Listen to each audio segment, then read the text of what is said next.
I don't care. Hey, True Believers England team here, and we've got some stuff to talk about. I'm a little bit late tonight, but I guess everybody's used to that. Let's share this thing out as well. I haven't even done half the stuff I'm supposed to be doing for this. I was reading comics. I just lost track of time. Well, I did actually take a nap because I'm old and had a full belly. So, you know, what you I was getting there, I started nodding off, and I looked at the time. I'm like, I'm not going to make it to 9 o'clock Eastern. Yeah, well, We've Got Issues, where basically we talk about stuff that's going on in the comic book industry and things that are either bothering us or that we found out that, hey, we particularly dig. And I have a little bit of that. Obviously, if you've seen the What If Marvel Were Creatively Bankrupt thumbnail, you know we are going to talk about What If. And the fact that it seems to be going to be featuring an amalgam, if you will, of Wolverine and Miles Morales, to which I'm thinking, holy crap, let's show no originality or anything for Miles Morales. Miles Morales is a Spider-Man ripoff who's now a Wolverine ripoff. Can we do something original with this character? He's a Spider-Man legacy character that doesn't go like have a legacy because they won't let Peter Parker die. I think ripoff is good. I think that's that's particularly. Well, they've turned him into that now before, but when he was in Ultimate Universe, he was a legacy character. But now he's not even a legacy character anymore. Yeah, I've heard a lot of people mention how he lost a lot. He lost a lot when he got moved over to the regular universe. And then he had some crazy Carol girl trying to kill him. Yeah, right. That's about the most original thing they've done with him so far. Hey, Miss So, how you doing? MK, what's up? It's just I don't know. I saw that, and that was the one thing that popped. One of the things that popped into my head. Another thing we're going to be talking about is they decided there's an announcement about the new Iron Fist, which goes into the what if Marvel were creatively bankrupt. Let's face it, Eric. You know what? Would you just like to answer that question? Because it looks like you want to answer that question. What if Marvel were creatively bankrupt? Well, we would have exactly what we're getting right now. Yeah, I think what we would get if Marvel were creatively bankrupt, we would be getting 2010 through 2021, or at least 2013. Yeah, you know what really sucks about all that, though, is DC saw the fan reaction to All New, All Different, and they're doing All New, All Different right now. Yeah, we could pull out that dead horse and beat on it some more. I plan to, but it's not about the comics. It's not about the characters. It's about a certain way they want to present comics to an audience that they would like to create. And but I said we've been down that road a million times, and it's never been more obvious that we were right all along. Although even in the face of knowing we're right, anything we say, we're ists, we're phobes. It amazes me. They take the win, comic industry. You got what you wanted. I've seen people pop up the numbers. I've seen Tristan. I've seen even Wes pop up comic books are doing better than ever. I've seen also that if you add in the graphic novels, the Asian graphic, what do you call it, manga? Then yes. But no, I've seen this business, I've seen this hobby doing a hell of a lot better. Some people now do work at and own comic shops, and I understand you guys are seeing a huge boom in new issue comic buying, right, Eric? Yeah. I mean, every day everybody's walking in and going, "Holy crap! Can I get the latest gay Superboy?" Well, I go to two different shops and DC hardly sells. It's Marvel that's selling. Mm-hmm. Every issue people are buying right off the shelf. Oh, that is actually something I'm very used to. That's happened my entire life. Now you were saying before, I don't know if Tristan's flying the banner for comics have never been better. But I know, when you mentioned Wes, Mm-hmm. if he says that, his next sentence will be exactly what you just said.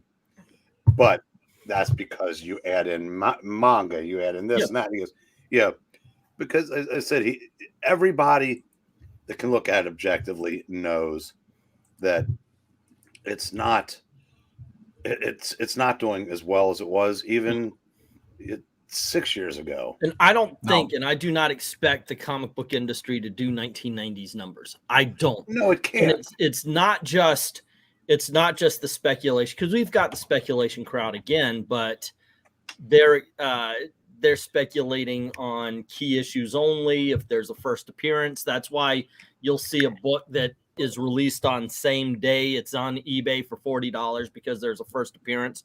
Mm-hmm. So they're there, and they're messing up the hobby the same way they did in the 90s.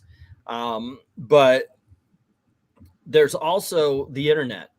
There's also so many different ways and different things that are drawing attention from kids. Let's face it, you and me, Eric, we did not have all of the stuff that Venkman had, much less the kids of today. So comic books were that was a big escape for us. That was a big thing for us. I started off with the cartoons first because I didn't have any older siblings that took me to the comic book stores. And as far as comics, they're around in the 90s in the grocery stores, and after that, they were gone. Mm-hmm. I'm going to address something in a disguise just said. Okay, it comes down to one thing. Kids don't like politics. When we were kids, that was true. But you cannot escape it now. It's drummed into your head K through 12, especially if you go to a public school and you're only taught one kind of politics. And those are the people that the industry is trying to get as readers. They want people that are immersed in politics 24/7, as long as they're the right politics. And that's why they're losing older readers. And I can see, if you are my age, or maybe somewhere between E's and my age, but you are a dyed-in-the-wool liberal or progressive Democrat, I think it's a lot easier to find something more worth reading in today's comics than it would be for us, because it's not presented at any kind of even-handedness or subtlety. So when we were kids, yes, it was political, but it was also both sides were presented and kind of left to you to make up your own mind. Now, if you looked, you could kind of see what side the writer was on, and the Senti, but it wasn't so obvious that you couldn't enjoy the content. But now it's so much harder to, if you don't agree with the politics of the writers and the company, which is the same thing. So that's the problem.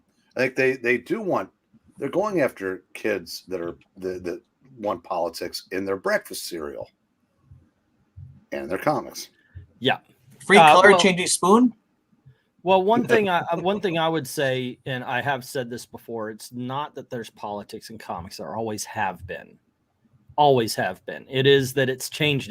I see this brought up, as a matter of fact, just for fun on Twitter. I typed in politics and comics just to see what pops in, because this is what we get. I love this meme here, because this is every argument when somebody brings up politics and comics. Oh my gosh, look, they've always been. First of all, let's get a couple of things straight. Let's get this straight first, because this is the most prominent. The X-Men were not originally supposed to be this whole MLK Malcolm X thing that it became. That wasn't Stan Lee's agenda. Stan Lee didn't have an agenda beyond make a superhero team.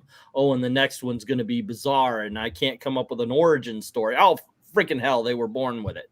That is in his own words. He has himself said, no, when I created the characters, I did not have Martin Luther King and Malcolm X in mind.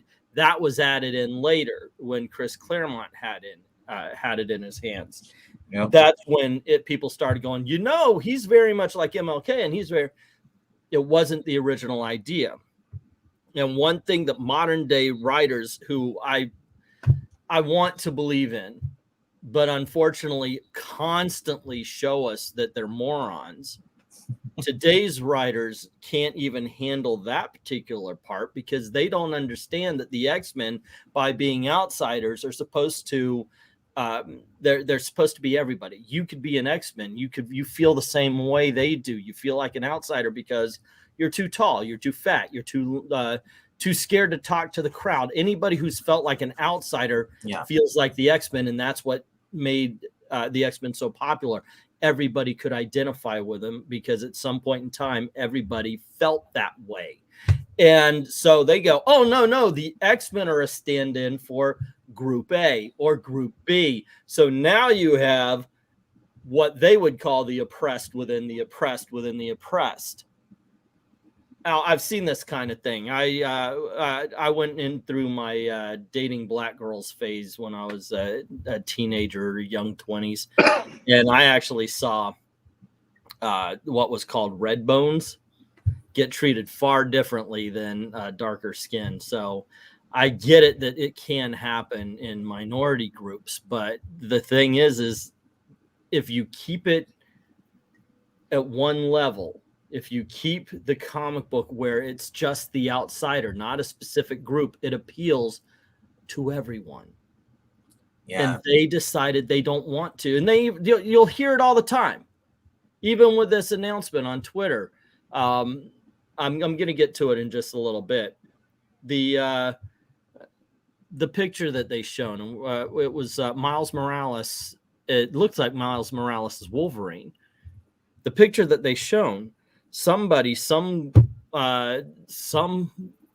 thing said that, well, it's just not made for you. When the freaking hell? Because I remember seeing it the first time about 3 or 4 years ago. When the hell did anybody make a product that wasn't specifically, this is a douche. Douche aren't made for me. I get it. I understand that. That's fine, but comic books should not be like freaking Mazingill. Mazingill should not be. Oh, this is it's only for comics is not. Well, yeah, actually, they are kind of the Mazingill of the comic book right now. But it's just out. No, comic books should be for everybody. If somebody picks it up, no matter the color, no matter the sex, no matter what that comic book is about, it should appeal and it should speak to the reader. It should have a message for it. Black people can read Spider-Man and go, oh my gosh, I am inspired by this character. Not only do I want to live my life with the same morality, maybe I actually want to someday write these kind of stories, which has happened so freaking many times. Superman's the same way. Superman should stand for truth, justice, the American way. The American way being sense of individualism, which means he doesn't focus on one group. He doesn't focus on one thing. Yeah, because America was always known for freedom. You came here for freedom, to escape tyranny. And that's why we had Ellis Island. We had the Statue of Liberty. Why do you think people are dying to get into our country? Because we're a free nation.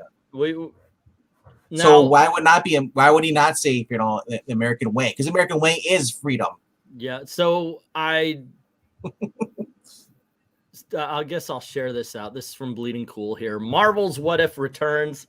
Tomorrow, Marvel Comics promises news on the return of What If to comic books in March 2022. Once again, this just goes to show, be careful what you wish for. I would be one of those people who would be like, man, I wish they would bring back What If. Now I don't wish anything like that. Oh my gosh. My one wish is I wish they would make comics good. They think they're making good comics. That's why I never say I wish they would make good comics. No, I just want good again. Featuring a very different looking Wolverine indeed. What's their story and how may the return of the comic book series tie into the return of the TV series on Disney Plus? What if Wolverine had 4 claws? It's Miles Morales as Wolverine. Now, does Miles wear the hoodie on Monday, Wednesdays, and Fridays, and Spider-Gwen on Tuesdays, Thursdays, and Saturdays? I guess so. I don't know, but my tinfoil hat means, but if you're ready to do this, next Logan Wolverine on X-Men from MCU is going to be black. Oh, that does happen. One thing that Eric said that seems to have has come true is once they race swap or once they gender swap, that's done. It's done forever. When I was a kid, I was a big fan of the musical Annie, and I noticed they made a movie a few years back with Jamie Foxx. I didn't mind. Okay, yeah, I get it. Occasionally they're going to do that, and Jamie Foxx is not a bad singer. Let's see where this goes. Mm-hmm. The new Annie is black. My guess is, will there ever be another redhead Annie? Because we know what happens to the gingers in Hollywood. There is no gingers allowed in Hollywood anymore. What if was comic book series launched? Blah blah blah blah blah yada yada. This is just word salad here. In 2021, okay, they're just telling us about the history of the what if thing. Once again, I'm not excited. I can't be for modern day comics anymore. I'm very happy when I discover a new one. I'm more excited for independent comic books than I am for Marvel and DC. So he must go ahead. I was just gonna say I think the reason he's wearing the hoodie because he gets cold. Yeah, I just noticed it looks exactly like Spider-Gwen. If you hadn't told me that was Miles Morales, with my bad eyes, I would have thought that could just easily have been Spider-Gwen Vereen. Whatever the hell they were calling. If the woke thing comic keeps selling, they'll keep making them. Folks are still buying them. That's the problem. Yeah. I've actually come to a basic standstill on my comic book buying. I just went to the shop and I cleared up a few. Holy crap, comics are expensive these days. It's been sure they are. I finally finished this series. I mean, they comics did are not stick the still landing. selling to a degree, but there's also, a lot of people are buying them still out of habit. Mm-hmm. There are people that don't have nearly the standards that they hold them to as we do. The collectors who don't want to miss the issue. Although what there is to collect in this market is beyond me, but you also can't deny that, and they know this. You could double the sales on almost any book. By like I say, okay, the latest what book did they just give Teenie Howard? Catwoman. Okay, we're replacing Teenie Howard with Chuck Dixon. Sales triple. They know that it'll never happen because the narrative is more important than the money at this point. Here's something, and I think they're playing the long game. I think they're playing the wrong game, but we're phasing out. You and me, we're phasing out. Our generation definitely. But think about this: all new, all different happened and started in 2013. We've been battling this culture war now for 6 years on YouTube alone. Mm-hmm. So the kids who started are now 18 years old. And now there's a new batch of comic book readers who come in. They know no different. They actually can look at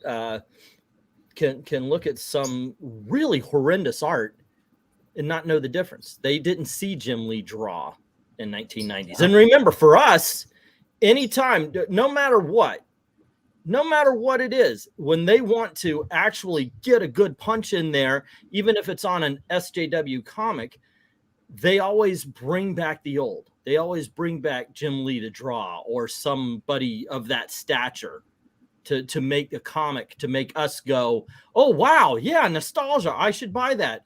Or they pop out one of our ideas, What If being one of them. We love What If. We loved What If in the 1970s. We'll buy it in every incarnation until now. It's funny you mentioned that. I think that's this week, actually, on Wednesday, the 60th anniversary of the Fantastic Four. They're going to have writers coming in and retelling the story, pretty much. Yep. So it's a tribute. It's a tribute, but so sorry, Kirby, sorry, Stan, but you're not good enough. We're gonna I did that video a long time ago with Captain America. They want to recreate Jack Kirby. Okay, I'll tell you what. You want to screw around with Joe Simon's writing? Okay, it was the 1940s. I get it. Fine. But you're going to tell me you're going to do the art better than Kirby? Come on. That's disrespectful to mess with Disney legends like that. I know, right? It really is. It's ridiculous, man. Jim Lee still couldn't make All-Star Batman and Robin good. You know what? It's a beautiful looking book. I'll give that much. The book sucked. It was I started dwelling on going back to the $2.99 books. Started going to these. Yep, Joe Rogers. Hey, now you're speaking my language. Joe Rogers just kind of put it all in perspective. I talked to a couple of young guys this weekend, and they didn't know Venom was once Spidey's black costume. That's what I'm talking about. Because you can be old enough. You can be old enough to run for president now, but you weren't alive when that was created. We're old. You got. Oh my gosh, you're right about that. You got any pudding? No, I don't. Not on me right now. That's true, man. Holy crap. And I understand the point about the new audience, but again, it's not a new audience based on just age and attrition. It's trying to. It's like they're trying to create the audience that they want. It's almost like as I said, when you had to start passing a purity test to read comics, and you brought up something earlier. You said when a writer says it's not for you. Yeah. Now I agree with that to a point. If you're doing an indie slice of life comic that start off as a web comic, absolutely. But if you are writing the properties for the big two, which could go on to be, movies, cartoons, whatever. So you kind of have to go for the largest audience possible. So that's if you're saying that about Aquaman, that's not a smart strategy. I agree. Well, that's one of the things. They're taking these iconic characters that I've said they're bigger than Marvel now. They're bigger than DC. Yes, Marvel and DC own them, but they're bigger than that. I kind of okay. Yeah. And so they're trying to change them in ways that just are not the same. They're not keeping the core of the character, and I think that's really where it all falls apart. It's where it falters. Go on ahead, Vink. Okay. Sorry about that. No, I wasn't sure. I was just making sure because you took a long pause. I know. I put a comma and not a period. So yeah, there you go. I was just gonna say about the whole thing. If they put Chuck Dixon on Batman, I don't think people today who are still reading these. Everyone who are like Green's age had left, so people are there don't even know who Chuck Dixon is probably. That's. You might have just driven the last nails in my go-to coffin because you probably are right at this point. Yeah. It's because at some point, too much time has passed. They have driven that audience away. And even if you could get those people to come back, how do you reach them to let them know you've done that? Because if you're out of the hobby, you're not watching this. You're not. You're not. You don't check out, CBR and Bleeding Cool. And if you did, you've got a crappy perspective of the industry. So you're right. At some point, and that's why I always worry that I'm going to open a previews. Well, I would if I were still reading previews and see that the section with the reprints is gone because they made the determination that there's nobody left to even buy the omnibuses or epic. There'll be reprints, but it'll be modern 2012. Right. Actually, they dive into reprints nowadays. What was it? They just announced the reprint of Miles Morales' first appearance outsold the new Miles Morales comic book. And that's not the first time it's happened. There was a Deadpool reprint that's outsold. You put out these reprints, people want to read them. They're better comics. They're just freaking better comics. One of the things that if you guys are jumping on and you're not sure who we are and you're like, oh, okay, I got to check it out for the title. on Fridays, just for fun, we read through back issues. Like, we'll take little parts and do it as a play. It's silly, it's stupid, but they're better comics. All of them are. The silliness of the Silver Age, the goofiness of the Golden Age, the buffoonery of the Bronze Age, just better comics. Not saying that all of them are perfect. No, of course. The reason why we remember the cream is because it's risen to the top. You know, it was surrounded by crap. Yeah. But the thing is there's more good stuff. There's more cream in the past than there is now. I look at it as, I mean, it's sad that Marvel and DC are doing this, but it's also a good thing for me because I'm dropping books that so I'm saving money, but I'm also going into other companies that I never really went into. Dynamite's been around, Xenoscope's been around 2013. I started going into those companies, Boom Studios, Upshot. I'm taking my money and going somewhere else, and I'm paying $1 or $2 less. You know, this is one of the only Batman comics I'm still getting, the Joker. Yeah. And of course, if they trot out a new Aquaman, I'm gonna give it a try. So I just picked this one up, the Green Arrow Aquaman thing. I read it. It was all over different. The place. Yeah, it's all over the place. Is the problem with it? They seem to. I'm going to be doing a review on it, so please check it out on Old Man Comics. Otherwise, even though it is DC, I got the Joe Hill comic, but it's might as well be an independent comic book for the way it's written. I picked up a couple of the Good Asians, so I can get caught up on that. I picked up the rest of the Betty Page comic, so I could finish that up because that's the last one. I didn't even realize that Nocterra was out, and I picked that up, finished that story off. You know, I'm more independent comics nowadays myself. I just think there's more stuff there. Yeah. This was the only DC book I got, and this is Titans United. This is basically the opposite of the show. That's on HBO Max. I got to admit, I read a lot of stuff digital. Yeah, all the new books. Eric Breen right now is holding all the new books he gets. He can't show his by law. Right. Tribal law. Once you're out, he's breaking the law. Oh no! I take that back. I did buy a new book. You got? Oh yeah, I think I know what you got. Talking about. Oh, that's not the one you get. The Unbeatable Blue Baron. You read another one that starts at the end, or did you not buy it? Oh no, I didn't buy it. I was just pulling books off the shelf because they're trying to, try to get a little bit fun book. But I know I've talked about this. Didn't recognize the writer. Oh, that's out. That's out last week. Sheena, I believe Sheena's out too. Oh shoot, I want those.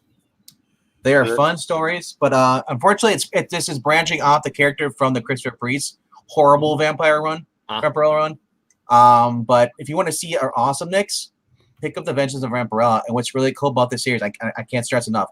If you get the 25 issues from 1993 or 94, and then you get the ones that started in 2019, they're all one giant story. It's a continuation. So you're getting 50 issues that span through. And what are you showing off there, Eric? Well, I said this won't resonate with Vank, and probably shouldn't. But I didn't recognize the writer. But this is the book. The first one was written by Roger Stern. The next one's going to be David Michelini. And the artist on this is Ron Frenz, and the inker is Sal Buscema. Wow. So this is kind of where this is where the expats are going to get your tell another story or two. And I mean, this character, the Blue Baron's been around since the Revolutionary War. And he gets body swapped with a 13-year-old kid, and they can't fix it. So they're trying to figure out how to make it work. It's nothing terribly original, but it's fun. Yeah, there's no agenda, no politics, no nothing. It's like if you're a fan of Tom DeFalco's writing, like Spider-Girl or Thunderstrike, you will like this book. Period. Oh, also, I mean, I don't really want to push DC too much, for those who are out of the. But I've been reading the animated. What you like? The animated adventures continue basically. That one has been awesome. Title Templeton is was on the first couple of issues of this second. I guess we call it the second volume because it started last year, but he had to drop off because he's got either colon cancer or some kind of stomach cancer or something like that. Sad. So he had to drop off. But Monica Cubina has been awesome. She's a colorist on there. Paul Dini's still writing it. If you're a fan of the animated series, they're adding characters in there that were never in there before. They were from comics. So I want to get some comments here. Rock City saying, I totally hate the fact that they're trying to retool any dialogue to cater to those that could possibly be butthurt. It's essentially rewriting history to satisfy those who don't care to learn it. Yeah, it's ridiculous. I think we're all tired of the woke. Miss So saying, I wish they'd bring back some of the older writers into the fold. I bet we'd get some great new stories, hopefully, unless they fall into the Gail Simone, Mark Waid. I mean, Mark Waid's written some incredible stories. He really has. Oh, yeah. Not lately, but same with Gail Simone. I think Gail Simone's done a lot for the industry up to a certain point, and then she's done a lot against it, it seems like. Disney is bringing back X-Men, the animated series, calling it X-Men 97, but nobody my age is excited because we know they are going to destroy it with the woke politics. That's what we've been saying, Mr. DC Comics. You got to be careful what you wish for. When we did our auction, I brought up X-Men 97. I legitimately just asked, is anybody excited for it? Because ultimately, no. Because I'm afraid exactly about what you're saying, Mr. DC Comics. It's going to be a modern version. It's going to be set in 97, but I'll guarantee you it's going to have modern day mindset. They probably saw what's X-Men Legends, what's going on. It's supposed to be like take police, and they're like, oh, we can piggyback after that. We'll turn it into a cartoon. Everybody loves cartoons. The problem is that I will not lie about that. That cartoon is what me got into an X-Men, that lineup. So when I went and started reading the X-Men comic books, I was like, wait, where's the lineup that I like? It's completely different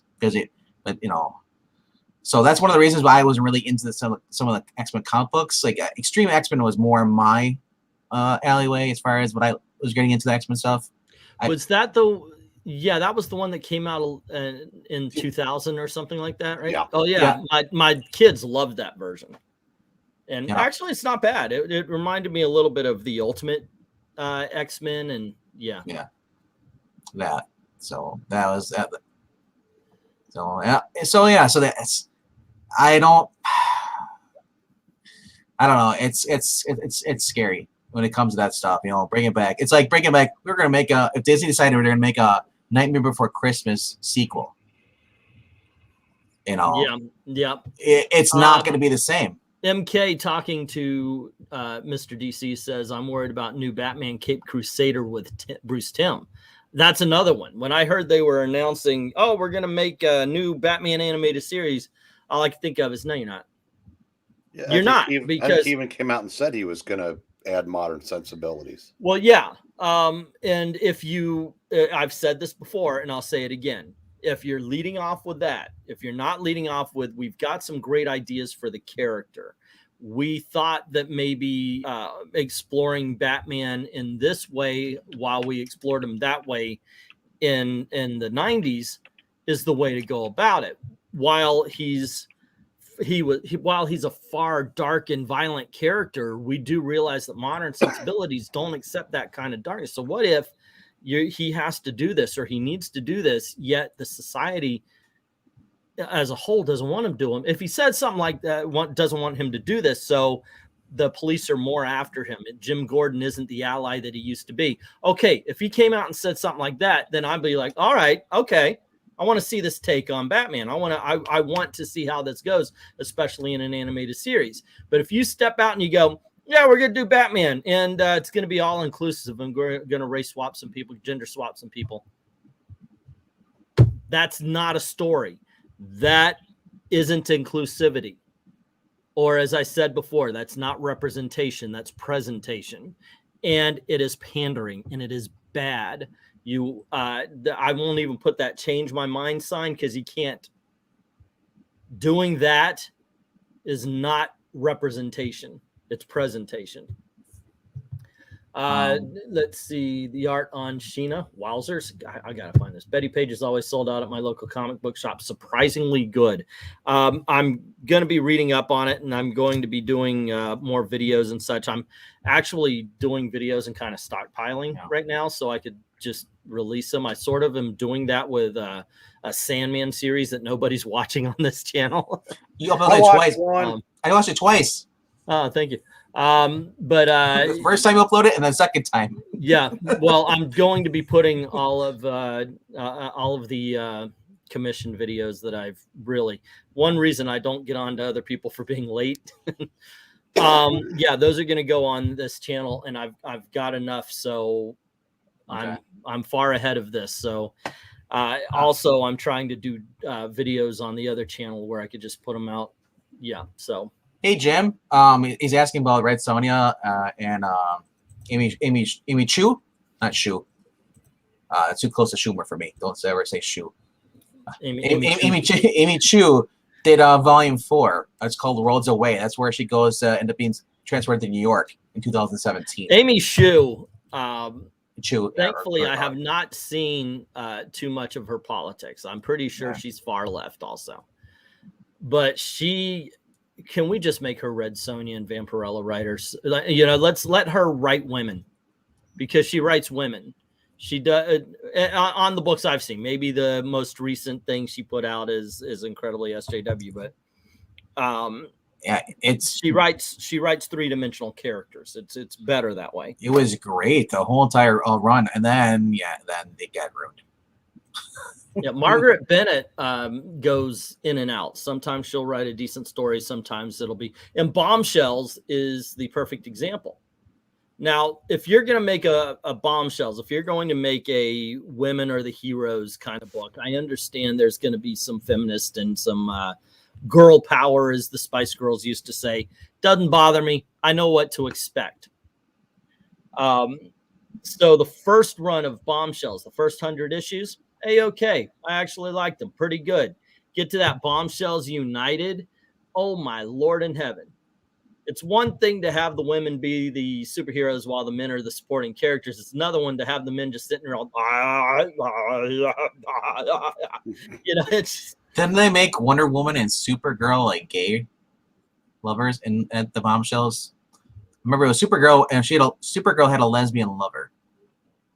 Can't remember who it was, but I remember that. I was like, I don't think it was Wonder Woman, because Wonder Woman was just Steve Trevor. Yeah, I don't remember who was, but I just remember picking it up, and I was like, I don't know if it was United or what, but I just picked it up. I was reading, I'm like, okay, this is kind of cool. Look, Constantine's turned into a rabbit, you know, by Zatanna. Yeah, it's. There's not a new Shazam MK. It's an elevation. Oh, the Mary Marvel into a premier role. Yeah, I've seen that. But it's once again, DC, you're ignoring continuity unless you're saying this has nothing to do with the Shazam 4-issue miniseries that came out. Talked about how the Rock of Eternity was stuck in hell because of the events of Death Metal, which was a horrible series. I don't care what he says. I hated Death Metal. Mary Marvel is taking over as the new Shazam, I believe, says Miss So. Yeah, because it's okay to be Mary Marvel. It's okay. But then again, they did it with Captain Marvel Jr. So this actually is nothing. This isn't something that's new. They've done that with Captain Marvel Jr. I'll go on ahead say what you know what the big problem is though? She has no powers. She because they lost their powers. Her and Freddy's fighting for his life in the hospital. But Billy teamed up with a future version of Black Adam, who's now good, and so they're sharing the power, and they're going to rescue or basically get all the villains that escaped out of the Rocket Trinity because the Wizard's dead. So he decided he's not going to give them their power back because he needs it in order to go against their boss or whatever their villain that's coming up. So it's weird, it's completely ignored that. Unless something happened, because I don't know if the fourth issue tied into the Titans Academy. I know it was starting to a little bit merge, but I'm not reading Titans Academy. Thank you very much. to Mr. DC Comics. He's inspired me to re-record a video that I did. It's one of the first things I did when starting the culture war that we've been involved in. But one of the things that really, really bothers me about the modern day comic book writers, and in all honesty, that bothers me. But I haven't even said what it is. It bothers me that modern writers are saying this, and it pisses me off that the older classic writers and artists aren't fighting back. And what he says here is what's annoying to me was there was plenty of diversity in the 80s and 90s, but these political activists act as if they're doing something new. And you're absolutely right. One thing that I wish there would be more pushback on is that it was a hobby that was keeping people out. No, it wasn't. First of all, as far as females are concerned, I remember very clearly being a comic book reading teenager in high school. I remember bringing comics to school in middle school. And you know what? Girls didn't want shit to do with us. We weren't keeping them out. They were staying out. They were pushing us away because we weren't the football players and such like that. Unless you live in Texas, and then it's freaking required.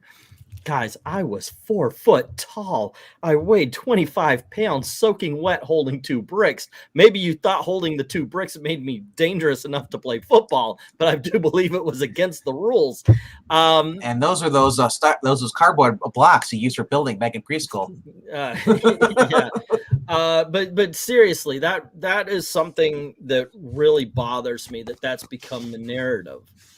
Yeah. Once upon a time, these were to girls what garlic is to vampires. Mm-hmm. Excellent repellent.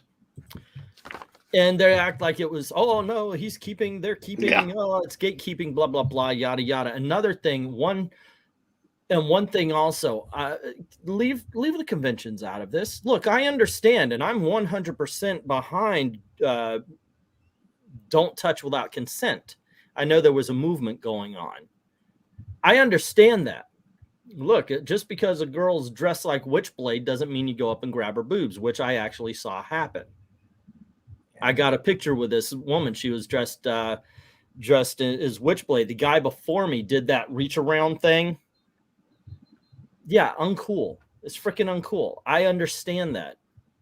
Well, yeah, but the thing is comic book conventions is where people went, where they knew 100% they wouldn't be judged. They wouldn't feel like an outsider. You could bring all your geekiness, all the nerdiness, everything that we loved about the hobby. You could find people, 90s kids, God bless you. 2000s kids, God bless you. You have no freaking clue.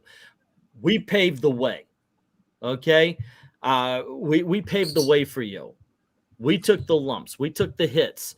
By the time Iron Man comes out, our hobby is accepted by everybody now.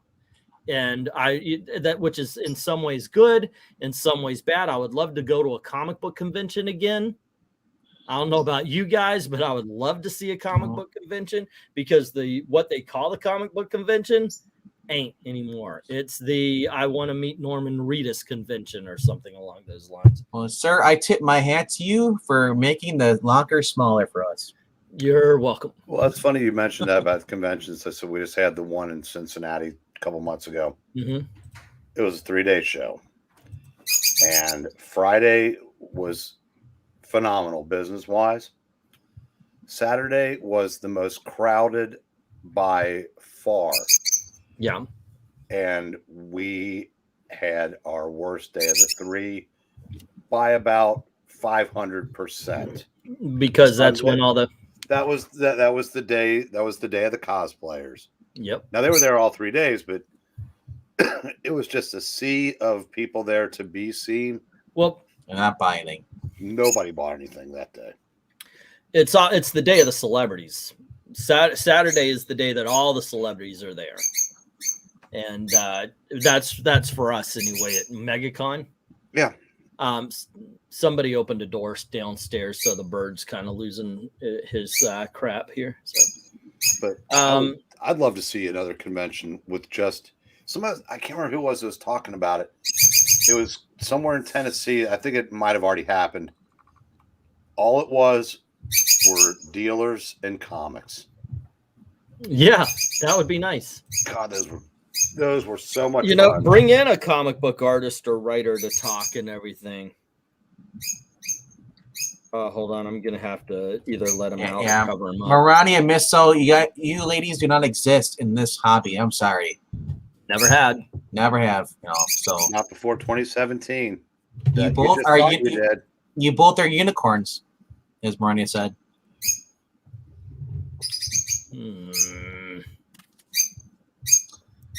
I'm still usually the only female in my comics shops when I go. I rarely see women in there unless they are their husband or boyfriend, which is odd to me since more women are comic fans now.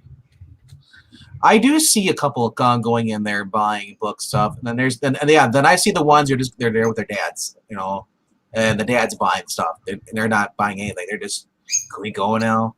I've seen that too. So it really depends on where you're going to. Like that's usually the big box store when I see that the girlfriend's being dragged. Otherwise, at the small shop, where I go to, the girl's buying the stuff, and the guy's like, he doesn't really want to be there. Well, the industry, or they're both buying. They're really. I mean, they say that there's more for girls, but it's really more for fourth wave feminists than just like like. I mean, I know the definition of geek has changed over the years, but it's definitely not. The books, the women they're trying to attract. It's kind of the same thing as the guys. I mean, they're not really going after comic book readers. Yeah, they're just going. They're like, it seems like years ago, people would go in, and I know I was one of them. I would go into the shop on New Comic Book Day and buy about 25 or 30 new titles every week. Mm-hmm.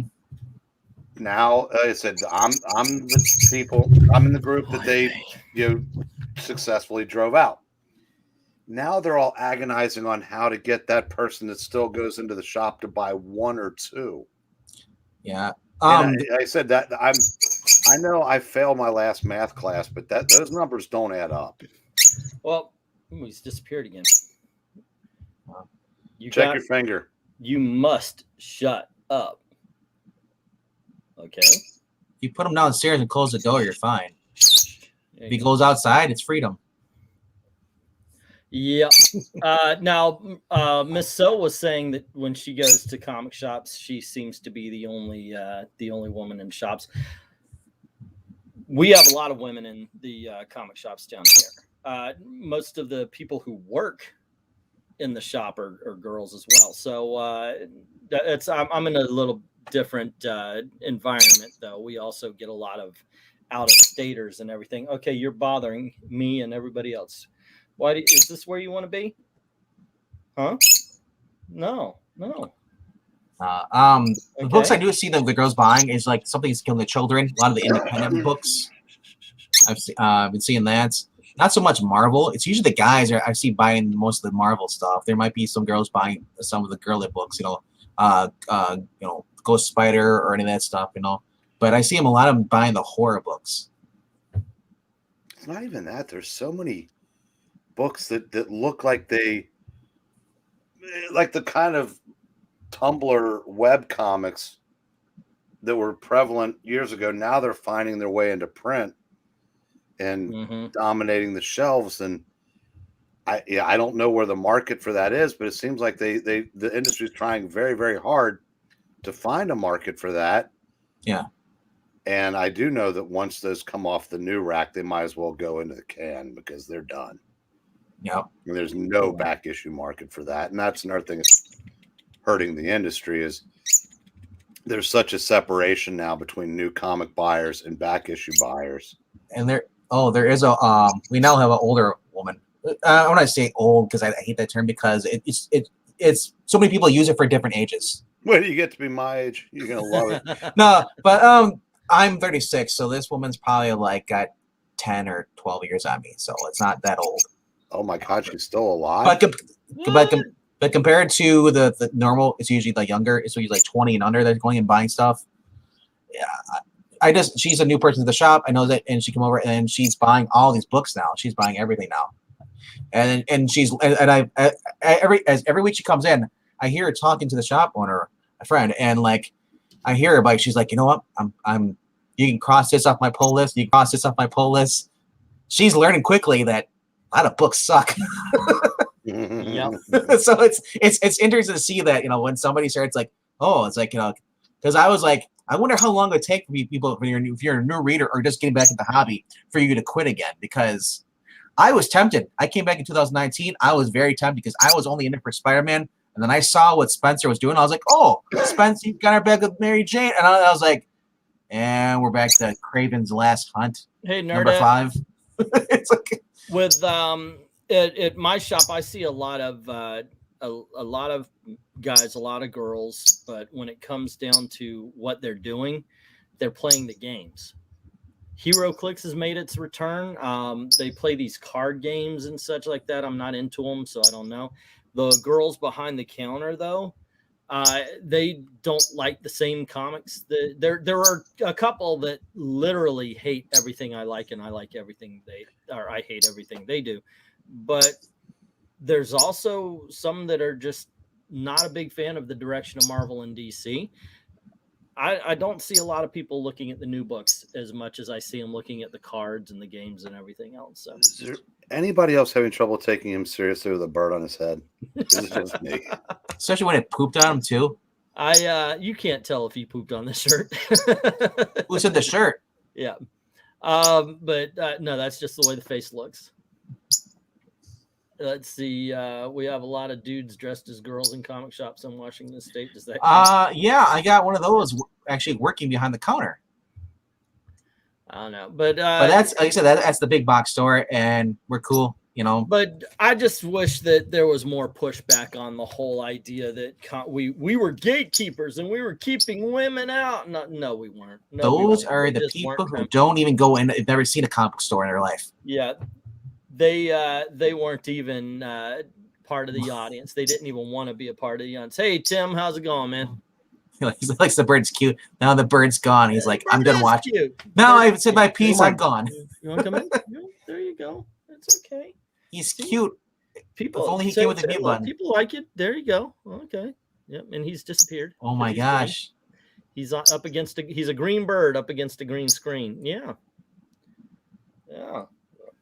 Some people actually like you. I thought it was Tweety Bird. And he got a shot from the cold mix. Not me. You know what? One less gatekeeper, and we might lose Twiddles forever. There you go. Who gates the gatekeepers? The people who gatekeep the gatekeep. The gatekeeper. One guy at my LCS, one of the workers told me he buys every cover, every Marvel book. Sometimes he buys 100 issues just to get the 100. Yeah. That's Almighty Jack. He just did that with that Something Wicked is Killing the Children This Way Comes. I've got a copy of it around here somewhere. I haven't read it yet. I'm going to get into it somewhere. Oh, shit. I haven't even read Berserker number 5 yet. God dang, I'm so backed up on comics right now. Oh, no. Hey, did you know that that's going to be a TV show? Is it now? Well, that's good. You better keep buying them. Yeah, then my copy will be worth it. So, I don't know. But yeah, I got the special cover from that as well. Oh shit. I didn't even realize I had these over here. I got to clean this area. Apparently they made an Army of Darkness 1979 that I forgot I had. Yep. And these I just started reading Echolands. I don't even know what the first one was about. I've got to read it again. I read it and I was like, what the hell? So I got to check that out again. Yep. I just found Red Atlantis. I bought that. I read the first issue and then was like, I put it down and never picked it up again. I found where I put my Moon Knights. Got those. Fun series. Yeah, I didn't even know I bought number 2 twice. But hey, that's a nice covers. Yeah, Berserker, Noctera, Betty Page. What else is hiding over here? What do we have? More. Oh, this is it. Yeah, I got, what is this thing called? Something Something is killing the children or something like that. But that's the one before that though. It's called something else. It's called something mass. House of Slaughter. House of Slaughter. Yeah. Cover E25 incentive copy. Okay, it was sitting there, and I thought, let's see, why not? I didn't see Sergeant Slaughter on that book. I was kind of right? Very disappointed. I ain't got time to bleed. This here make you a sexual tyrannosaurus. All right. They're dead saying she'd love an Echo-Lance. Yeah, I want to read it again. Sometimes, I don't know, sometimes you start reading a book and maybe you're just not in the right mood for it. Ash is liking it too, because he likes that color. It's on the side of the deck. At first, he thought it was being one of those books, with the landscape. It's a different layout, but the way they did it is an awesome way. It actually opens up that way. Instead of being the normal book, the spine, you flip it that way. The spine is actually on the bottom part of the book. Look to the bottom part of the book, and just opens up lengthwise like that. Let's That's see. cool. Zach says, I just ordered Tim's Common America Black Ops crossover. Can't wait to read it. I got the omnibus. Nerdette is saying Berserker is such a dude comic. I absolutely see that. The first issue, I hated. I did not like the first issue because it just didn't have enough story to it. It was literally him killing everybody. And the only reason why you believe that he's the good guy is because his face is on the cover. Everything he does in that book is morally reprehensible. Now, granted, in the second issue, you find you find out what he is and who he is, but it's really a book that's written for the trade, not for the floppies. So let's see. Oh, you're telling me about before we went live. You're telling me we both read Batman the Imposter. Oh yeah. I kind of flew up the Jolly Roger for that one because I don't buy the Batman books too much, but I wish I might actually get that one. Mike is a volume. That's what I usually want to get those books. Say again? I when it comes out in an actual trade, I'll get that. I don't know if is it a limited series? Is it going on for? I don't know. It looks like it's a mini series. But it looks also the art and everything, I got to say, is a little questionable.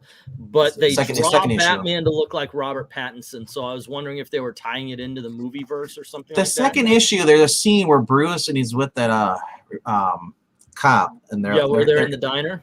Well, no, that's Miraculous Pocky. Sorry, no, when they're in his bedroom. Yes, Bruce does get some in this book. Outrage. The art was kind of funky. I wish it would have had color coded as far as text, because I didn't know who was who sometimes. When I looked, I was like, "Is that him with?" No, that's just him. But I thought it was her at first. I'm like, because you see his chest, his pecs, but I thought it was her at first because the coloring for them is the same, and they're almost similar as far as facial features. It's very strange. But the thing is, I like the story. I like the grittiness of it. This is the Batman I wanted. I want. You don't have to get rid of the money to bring Batman back to his roots, which I think horrible way of ruining the character of Lucius Fox to have him steal Bruce Wayne's money. I can agree with the story. I don't like some of the side characters, but I mean, I do like the story overall, but not, like I said, like there's no Alfred, there's no Gordon. I'm kind of used to those. Gordon thing made me go, what? But the Alfred the Alfred thing made me go, huh? But the Gordon thing made sense. Because he sent him off to freaking Russian military school when he's 11. Yeah. Alfred was like, I can't handle Bruce. So actually what I thought maybe was that it was Bruce's idea and that's where he went to train, and they just used that as the excuse because Bruce Wayne goes missing. But it's a very gritty story. It's a very, I really like it. It's very much Batman being Batman, obviously a new Batman. So he's not as polished and everything. I mean, it does bring into question if someone's Batman, they have to have an amount of wealth because there's over 12 motorcycles that are stashed around the freaking Gotham. Tim is saying that he hopes I like the book. Otherwise, he's taking me to Pizza Rizzo's. Okay. Pizza Rizzo's is known as one of the worst restaurants on Disney property. I don't know how they screw up pizza. They managed to screw up pizza. It is horrible, horrible stuff. I would rather have Totino's. If they pulled in front of me, if they said, sorry, we're out of our regular pizza, pulled out a box of Totino's, put it into the microwave, and then gave it to me, I would be, thank you very much for not giving me your pizza. It is horrible stuff. Yeah. Me and my friend, the Keymaster, will summon the comic book Gozer, and she will separate Nerdette's D's from the fake geek girls. Oh, I remember the term geek girls, the fake geek girls.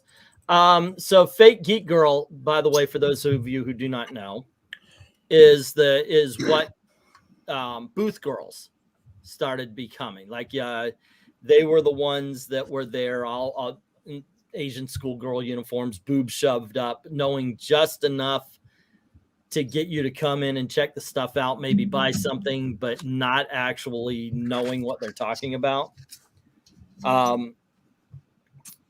So they were called fake geek girls because they were not really into stuff. Problem is that once you get burned, or as I say, you can only get hit so many times before you start flinching when someone's reaching for the salt. What ended up happening is that guys got burned to the point where when they see and meet legitimate geek girls, they'll test. But I will also have to say to the girls who are sensitive about it, we test each other too. So you're just being treated like everybody else. Let's see. Did Frank Rizzo? Laverne and Shirley was a great show. Suicide Squad Get Joker is really good. I enjoyed that. I'm waiting for the second issue, though. I still haven't gotten it. I don't know if it's been out. Hey, Nightwolf, what's up? Hadn't seen you around in a long time. Let's see. I was going to watch Red Notice. Good, fun film. That is a fun movie. I tried to order a rare physical copy of Twink Tim Drake this week, but Amazon is totally sold out. I had to Comixology it. Wow. You brought up, they're bringing up like the pizza, like they put the pizza or tomato sauce on top of the cheese, and I got horrible flashbacks of man-eaters. Oh my gosh, we went to a Disney restaurant, the Coral Reef. It's one of those aquarium restaurants, like the one whole wall is an aquarium, and really nice. I like the restaurant. The food, but I ordered the blackened catfish, and it came and it looked like a vagina had been folded inside out.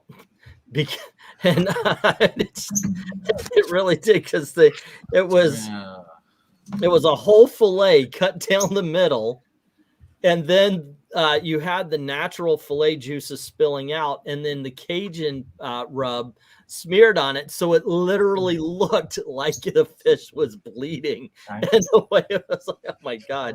And Gail got really mad at me because the first time I ever said it looked like a vagina folded inside out. She can't eat it. While we were at the restaurant with my two children, or our two children, and her mother. So I was like, oh my god, it looks like an inside out vagina.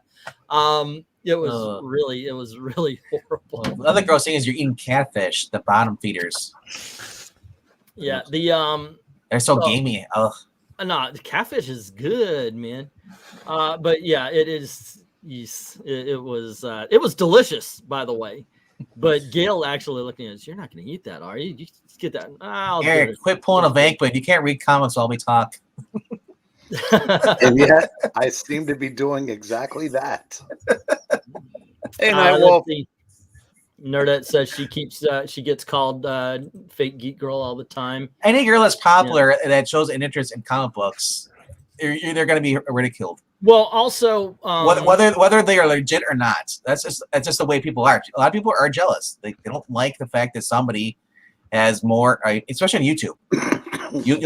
There's always gonna be ones that come in and they don't like the fact that this there's a girl in here, and so look at all the people she's got in here. She's got simps going after her. That's unfortunately happens to guys and girls. When you have a YouTube channel, when you put your opinion out there, people will feel free to say horrible things about you, and she does. Yeah. And so sometimes she disagrees with our position on identity politics. So you'll get people from that side who will go after her. Or sometimes she actually agrees. So here it goes. So yeah, and what comes down to it is some people know how to argue the issue, and some people only argue the person. They try to insult, and that does happen. I used to pay attention to those comments. Now it's just whatever. And after you get your 1000th "you suck because you're a" comment, they're like the ting ting ting. You know, The only comments I get here is like, "Why don't you do this? I don't like what you're reviewing." Yeah. Maranya says, when I test people on geek knowledge, England team mops the floor with them. Yeah, we played Jeopardy on one of Maranya's boards, and I won. The second issue of Suicide Squad. Okay, I'll have to check that out. Sometimes my comic shop forgets to give me books. To be fair, you shoved Pixel off pretty hard off the stream so you could take his spot to win. Yeah, they told me the question. She said the questions were going to be brain level. I know, I'm just razzing you. I wouldn't have. Oh my goodness gracious! Yep. Let's see. We'll have to catch us on rewind. I thought Marvel was already creatively bankrupt, and that's what we said right away. They are. They've been bankrupt since 2013. Well, now they're all just copying movies now. And Nightwolf agrees with me that catfish is fantastic to eat. Let's see. Bloody vagina seafood is the best seafood, says Roberts. Damn straight, and hello to Ash. How are you doing, sir? Hey, Ash. Good evening, ladies and gentlemen. Breed, run. And Bird. Yep. Actually, I'm kind of enjoying the fact that he's quiet now, and he'll probably end up falling asleep on my shoulder. Brain? I think really? he is. I think he is actually. I don't want to wake him up, but I'll try to turn it. Let's not wake up Brain. You don't have to fall asleep on your shoulder. He's falling asleep on the shoulder here. Yeah. And that is fine with me. The whole family. What is the people? Hey, Well, how you doing? Now the traffic will wake up the bird. Well, Evil Black Cat, as we know, has taken my job under the bridge since the YouTube thing is paid off. Well, he's a cat. They live on the streets. Yeah. Nightwolf saying, yeah, I don't pay attention to the comments that say you suck. If there now somebody comes up and they write a comment that is actually an argument to the things that I say, I love that. Some guy and some people will write a book. And I'm like, wow, this. I wish I could, and maybe I should do videos when people do that just to honor it. If somebody takes time out to write that much in a comment, but yeah, some people will do that. The 4 or 5 paragraph comments, and then you're like, my thing is, I personally would never do. They'd be like, oh, I'll never get a response because who's gonna respond to me? Like, because that would because. Well, no, maybe that's just me. I'm just a jerk and be like, oh, this guy gave me a 4 or 5 comment, just saying how he doesn't like this or my opinion. I'll be like, I'd be the guy who replies back, cool story. See, I take it very seriously when someone comes on, when I make a video, someone comes on my comments to tell me that E sucks. That's not the time and place for that. Why do you still go on that show, man? I don't know. I saw he was on Froggy's video leaving comments. Brain was talking about his back and how he went and saw a doctor and he was strange. It was just weird. It was like 13 comments. It's going back and forth between those two. Well, you need the interaction. It builds the algorithms. Harassment builds the algorithm. Hey, so it doesn't matter if it's good press or bad press as long as they spell your name right. So according, I read this too. It's by Second Sight Publishing. It's a book called Divine Retribution, and it's about. It's basically about the war between heaven and hell, and it's coming to a head, I guess, on Earth. And I guess I got to do a video about it. I mean, I bought the book. Might as well give them. Sounds like Spawn. Give them a little. Publicity here, but I don't know if they want me to, in all honesty. Sometimes it's just best I walk away. The thing is, the book is a-okay. The art isn't bad. Here's check that out. It's actually not bad. The story isn't bad either. It's just sparse. I've read this before though, because that's quotes from the Bible. It literally just goes off. So okay. It starts off, for it is a minister of God to you for good, but if you do what is evil, be afraid, for it does not bear the sword for nothing. For it is a minister of God, an avenger, who brings the wrath on the one who practices evil. And then it just goes into a Bible sermon. I'm like, is that what this is supposed to be? Did you guys fool me into buying a Bible sermon? But then no, it actually takes on a story as it goes. And it's fine. But my big problem with this is it's half a book. It's the length of a full comic, but only half of it is story, and then half of it is pictures. It is this kind of stuff. Oh, okay. So you're getting like character stuff. Yeah, So it's like Cyberfrog. I don't mind I don't mind the character stuff, but it should be extra. So Yes. give me a 22-page story, and then afterwards give that stuff as extra okay, fine. But so yeah, I don't know if I should do an actual review on the channel about it, because ultimately it'll be just like that. It'll have that kind of energy. How long did it take to get onto your hands? 2 years? I'm sorry, what? How long did it take for you to get that book? For you to actually get in your hands? I bought it at a convention. Okay. When we went to the MegaCon down here, some guy I always go down Independent Alley, and that's just interesting to me to see all the stuff that people are making. So I checked it out. This is another one that I bought and I read. It's called The Good and the Bad and the Prehistoric. And I was going to do reviews for these comics. And here's the thing. This is a story where dinosaurs were alive in the Old West. And that's a guy on a velociraptor, a cowboy on a velociraptor. And it goes through, there's a whole bunch of Western tropes in it. People rob banks, people do. It's just they're on dinosaurs instead of horses. Okay. Well, how did the world come to this? There's so many this guy doesn't world build. He tells his story, but it's like we're dropped into the middle. I want to know this. I want to know how the dinosaurs are there. What purpose does it serve? Why dinosaurs, not horses? There's so many things to be answered. So once again, I don't know. And I tell this to people a lot because I get asked, can you review my crowdfunding comic? Do you really want a review like this, like what I'm giving for Divine Retribution and for Good, Bad, and the Prehistoric? Neither one of these comics suck. Neither one of these comics are bad, but these comics are extraordinarily flawed. This one needs to take a few more pages and needs to take time to actually tell us the story of the world that they live in. There's whole pages with only with 4 or 5 panels and only 4 or 5 words on them, which could be filled with explanation as to how we got here, that they chose not to.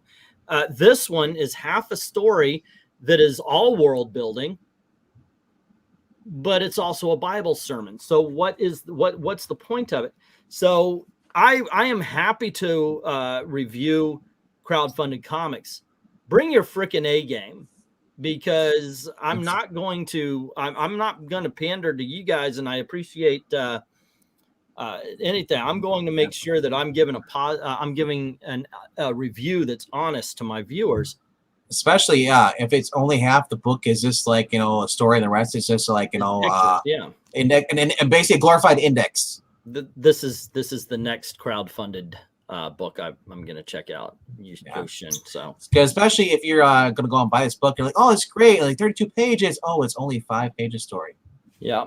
A man I consider to be a personal friend. Met him in real life. Yes. I think he's a great guy. One of the best on YouTube. And I do not say that with any hesitation or irony. His name is Doug Ernst. Did a book called Soul Finder.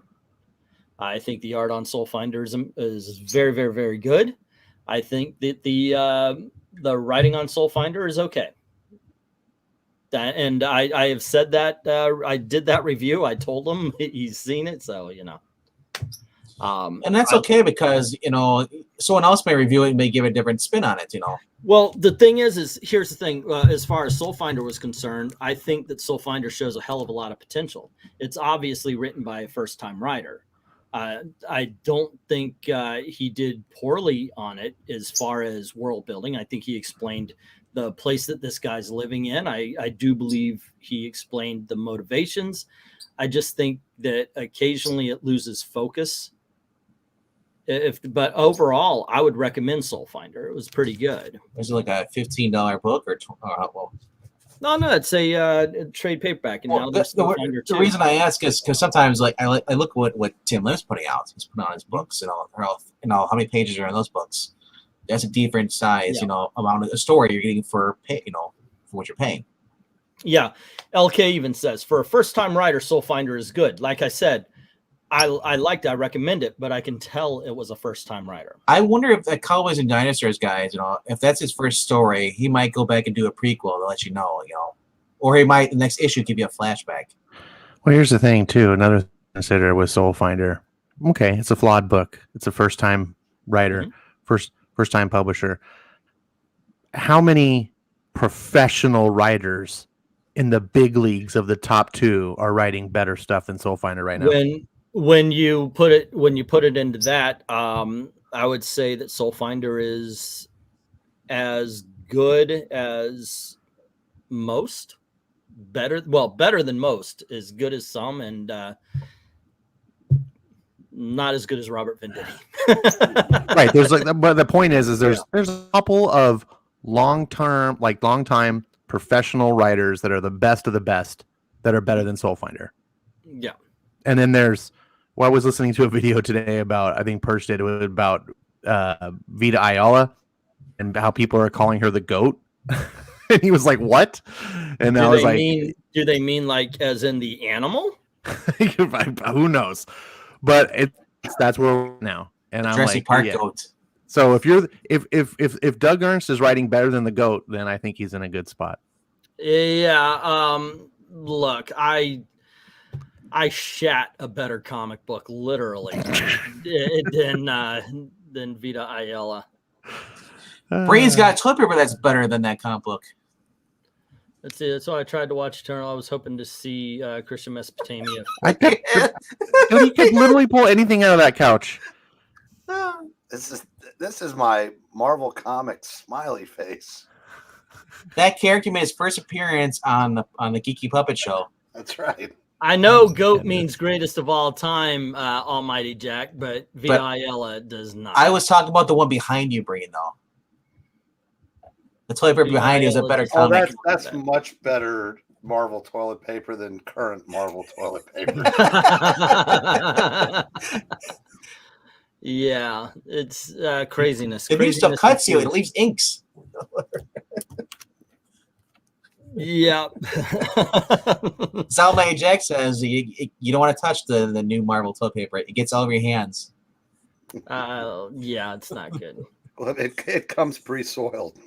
Do they mean she should be pulling Thor's chariot?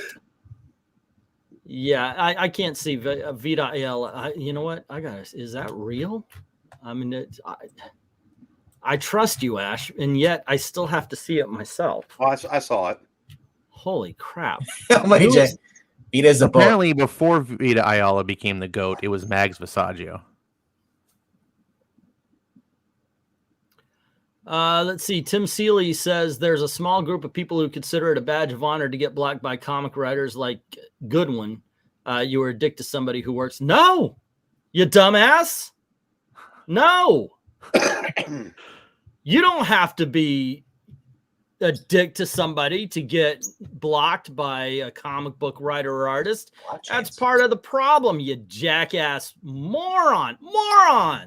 Over 3/4 of the comic writers and creators that block me have never interacted with me, and I've never interacted with them. Exactly. There's in fact, it's even higher than that. There's a super small few that blocked me after an interaction. That pisses me off. However, 100% of people that have interacted with Ash have blocked him. Even Twitter. but he got back on. Oh my god. Yeah, Twitter banned me You For how know, long? because I had the audacity to say that Kyle Rittenhouse survived a mob that was trying to kill him, and then they said I was He did. glorifying violence. I think that actually a lot of people are seeing. I'm amazed anybody can watch the videos and not see self-defense. Okay, You watch how the do trial? Are Well, we how do you going to think talk that about the goes? Kyle Rittenhouse trial now? Is No. this the politics? No. part of I this? was just explaining why I was banned. I moved on. he's Yeah, Get how long me were anti-Marvel. you banned started on for? it. Yeah, get me started on it, and holy Huh? crap, I will go off. But yeah, it amazes me. And I'm sorry, but he shouldn't have guns. It doesn't matter. Irrelevant. Whether or not he should have or not, irrelevant. Twiddles is getting Oh, sorry. getting Yeah, his attention. I gotta Calm calm down, Twiddles. Calm down. Just drop a deuce, Twiddles, you'll be fine. Feel better. Twiddles, go over the other shoulder and calm Krennis down too. Yep. I legit have been blocked by people I have not only never spoken to before, but also never heard of. It's hilarious. Yeah, that's part of the reason. That's why Tim Seeley, he's proven himself to be an idiot. Yes, he He really has.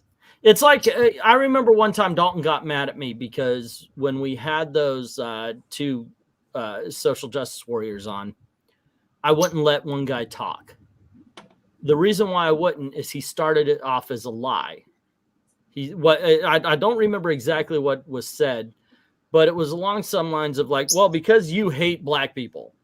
Whoa. Okay, no, you cannot continue that sentence. It's a lie. Therefore, whatever you say afterwards is going to be a lie. So I'm not going to let you finish talking. I remember he got mad, but that's Tim Seeley. You don't understand what's going on. He's the angry guy and just starts foaming at the mouth. This is a guy who has no idea what's going on. He heard from somebody who told somebody, he's like third or fourth in the chain. Yeah, in the grapevine. Thank you. He has no idea what's going on, but he's commenting on something. And you could tell because he started it off with that freaking lie. It's ridiculous. Tim Seeley, I'm sorry, man, but you need to just shut up. Take it on the run if that's the way you want it. I ain't sticking around. You heard it from a friend who heard it from a friend. Heard it from a friend who. See, but I knew it would lead to East singing it for the I know. Yeah, that's going to happen. It's Pavlovian. Pablo's here? Pablo? Oh. Pavlovian. Is that like a type of meat and bologna? Yeah, Ron Mars is pretty idiotic as well. Serious. That man can't help but stepping in it. The only person I can go to on Twitter that I can confide in is Neil Adams. I was about to look him up. I knew you were. Figure, what the hell? Probably really nothing new. I don't think you can still have TDS because Trump's not involved in anything. Oh, yes, you can. He probably has Kyle. TDS does not go away. It's This incurable. is new-ish. Obviously, we haven't done a shit Neil Adams says in a while, so we are behind. We should take a little predictions of what he's ranting about before we see. Okay, this was on the 8th, so this was a week ago. I'm gonna predict he's ranting about Rittenhouse. I'm gonna say it's about COVID. I would say okay. Probably some shots at Aaron Rodgers. Oh, that's a good guess. Okay, let's do a little shit Neil Adams says here. All right. At Elon Musk, why do you need other people's opinions to sell 10% of your stock to benefit the hungry of the world? You'll make that money back in less than a year. I have 10% of my money divided evenly to my kids as a gesture. Money spent on good reasons come back quickly. Unless you are too stupid to realize this, every rich person in the world should spend 10% of their profit on a careful program to benefit the world. Why is it that you do not know this and instead act bitchy about it? Stop being small. My guess is Elon Musk probably does more for the world than Neil Adams does. Just saying. Oh, I think Elon Musk does more of the world than most anyone in the world.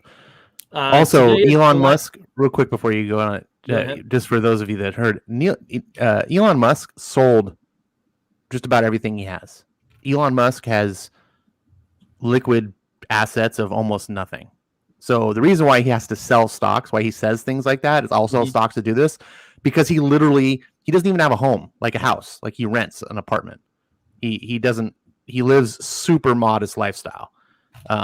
So it's not like he's got like $1 billion just sitting in the bank or waiting to write a check. He would have to sell stock and Does get crypto, doesn't turn he? into money.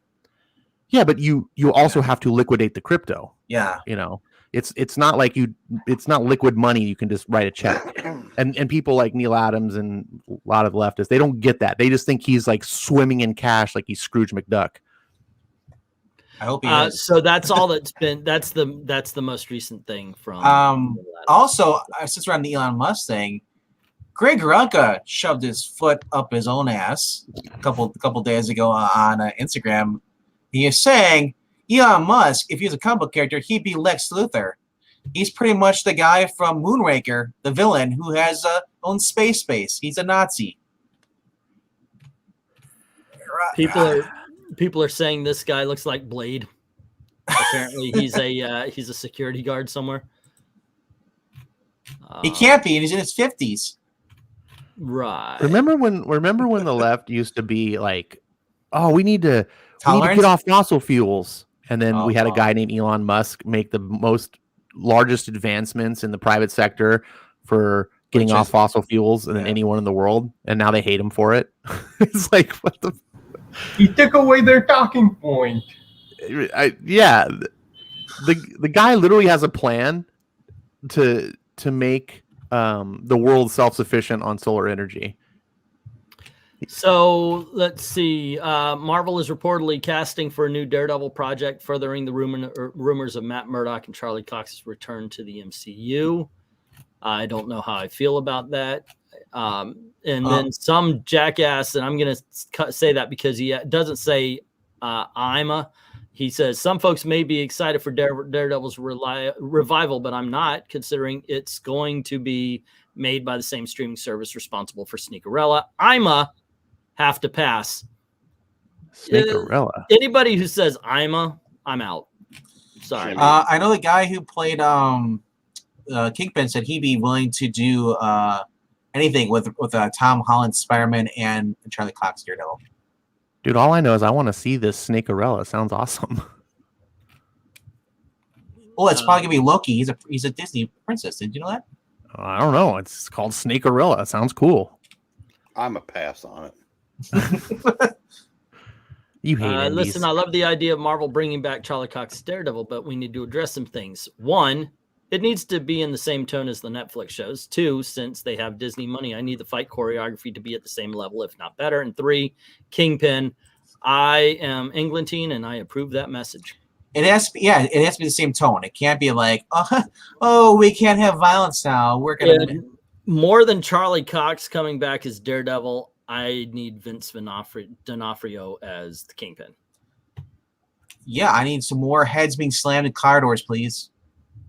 I want Bullseye back. I mean, here's a question for you guys regarding Daredevil. What if, just as a what if, Disney decided to make Daredevil again, cast the same key cast like Charlie Cox and Vince D'Onofrio, but not officially tie it into the previous Daredevil, just sort of do like what they did with Spider-Man and just be like, yeah, it's kind of with us, but we're not actually going to we're not going to contradict it, but we're not going to officially embrace it, and just let fans have it in their headcanon. If you want to say the Netflix was part of it, you can. And if not, it'll look the same. It'll kind of smell the same, but we'll go forward from there. What do you think? Would that be something you would be interested in, or you think that would be a bad idea? First, he's sleeping. Oh, okay, I woke him up. Yeah. I don't know. I don't know how I would take that, because I really do want to see the conclusion of the Daredevil that we're seeing. I would watch it, but I would be really apprehensive, I think. It'd be even better if they brought in the real Taskmaster into the show.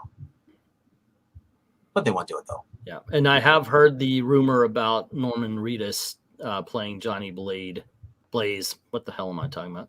Johnny Blaze. That wouldn't be that would be kind of cool, actually. Yeah, I think that'd be all right. is He's a little Nicholas. old. He's a little old, but Marvel likes to cast old people. yeah, they do. Nicholas Cage They is just Not, really- I didn't say he was an old person. I said he's a little old. He's my age, dude. Come on. No, I mean, but you think about superheroes, typically the 25-ish age, right? They're young. They're still young adults. Typically, I mean, there's some older heroes. Like Cable was like the first hero. Was like, oh my god, he's 50 years old. Geez, that's ancient. Bring back Sam Elliott back into the MCU. Sam Elliott. He was in the Nicolas Cage Ghost Rider movie. It's the second one, I believe. Except for now, he's 90. Hey, if we can still get Clint Eastwood movies. Yeah, but we don't get Enforcer with 90-year-old Clint Eastwood. You know why? Because man's got to know his limitations. Well, this Clint Eastwood does just use a rocket launcher for everything. You know, it's easier than they have to run over there and try to shoot him. Yeah, considering how much violence there was in Falcon and the Snowman on Disney, gosh, I can't even read this term. Anyway, on Disney, they could have a more mature Daredevil series. I would hope, but I would doubt it as well. I don't know if me personally, this is me. Everyone has got a different cup of tea, but I don't really like this trend of trying to make comic books, you know, the Marvel, like mainstream comics, more violent and more sexual. Mm-hmm. I saw the Eternals last night, and non-spoiler, there's a sex scene in there. They could absolutely be cut out for the child. And I was just like, and I was sitting with my buddy and his two kids, which are like 10 and 12, and it was just like, it wasn't like graphic sex, you know, stuff was hidden, but I was just like, this is not necessary. Yeah. Like it had no point other than to just sexualize the characters, and the story would have been, you wouldn't have missed it if it was gone. And I think you could make, like, for example, a good Daredevil, same exact character, same stories, everything, take out just a little bit of the violence and the sex, and it's still just as fun of a story. Yeah, in my opinion. Oh, and speaking of race swap,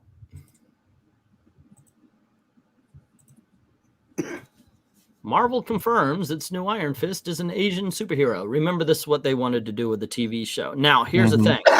Here's the thing. There have been Asian Iron Fist before. There have been different characters to hold the Iron Fist before. So that doesn't actually bother me. What bothers me is the time they're doing it in. Now, I'm going to go over the shit out of me. I'm going to go over this article, and we'll see what it's all about and such. But I don't trust that this was made in good faith for the character of Iron Fist. I think that this was made so they could have an Asian Iron Fist.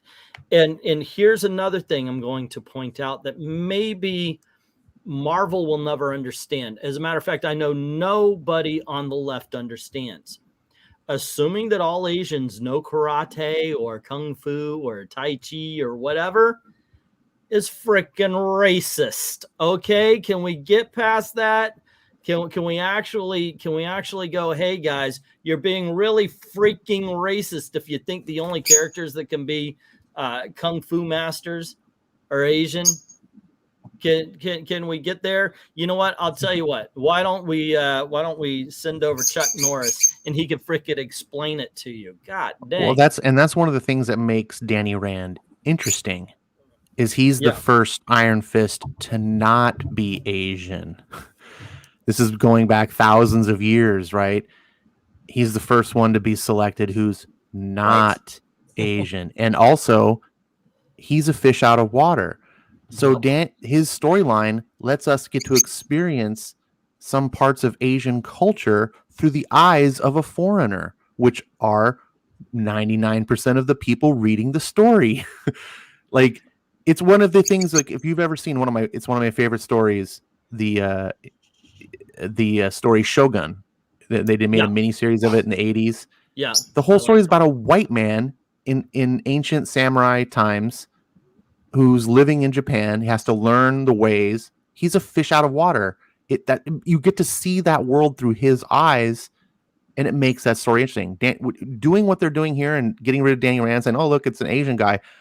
all they're doing is what you said. They're just being racist and saying, nope, only Asians can do kung fu. We've ordained everything must be segregated. White men are bad, so we fix things. And it's just like, no, you guys you're the racists. So let's see. Marvel's mysterious new Iron Fist will be an Asian superhero, according to writer Alyssa Wong. What? So not only did this is going to suck. Okay. Every time a comic book company says, we're going to do a character of this race, sex, or sexuality, or what have you, they get, and to make sure it's good, we're going to give it to a person of said race or sexuality or whatever. And then it sucks because they cannot write a three-dimensional character. They end up writing a stereotype, which they're already bringing it up. So I am shocked though that they didn't make it. I was gonna say real quickly. I'm shocked they didn't make it an Asian woman. No, yeah, because that's what they're going for. It's being mentioned even in the comments. They have pie. Let's see. I'm so excited about writing an Asian Iron Fist. Wong told IGN ahead of hers, and okay, blah blah blah. That's something that a lot of people have wanted to see for a long time, myself included, and it feels special to be entrusted with that opportunity. Yeah, a lot of I'm sorry, racists. That's who wanted to see it. We have seen Iron Fists of Asian descent before, like Wu Al-Shi and Pi, but it's supporting characters in Danny Rand's story.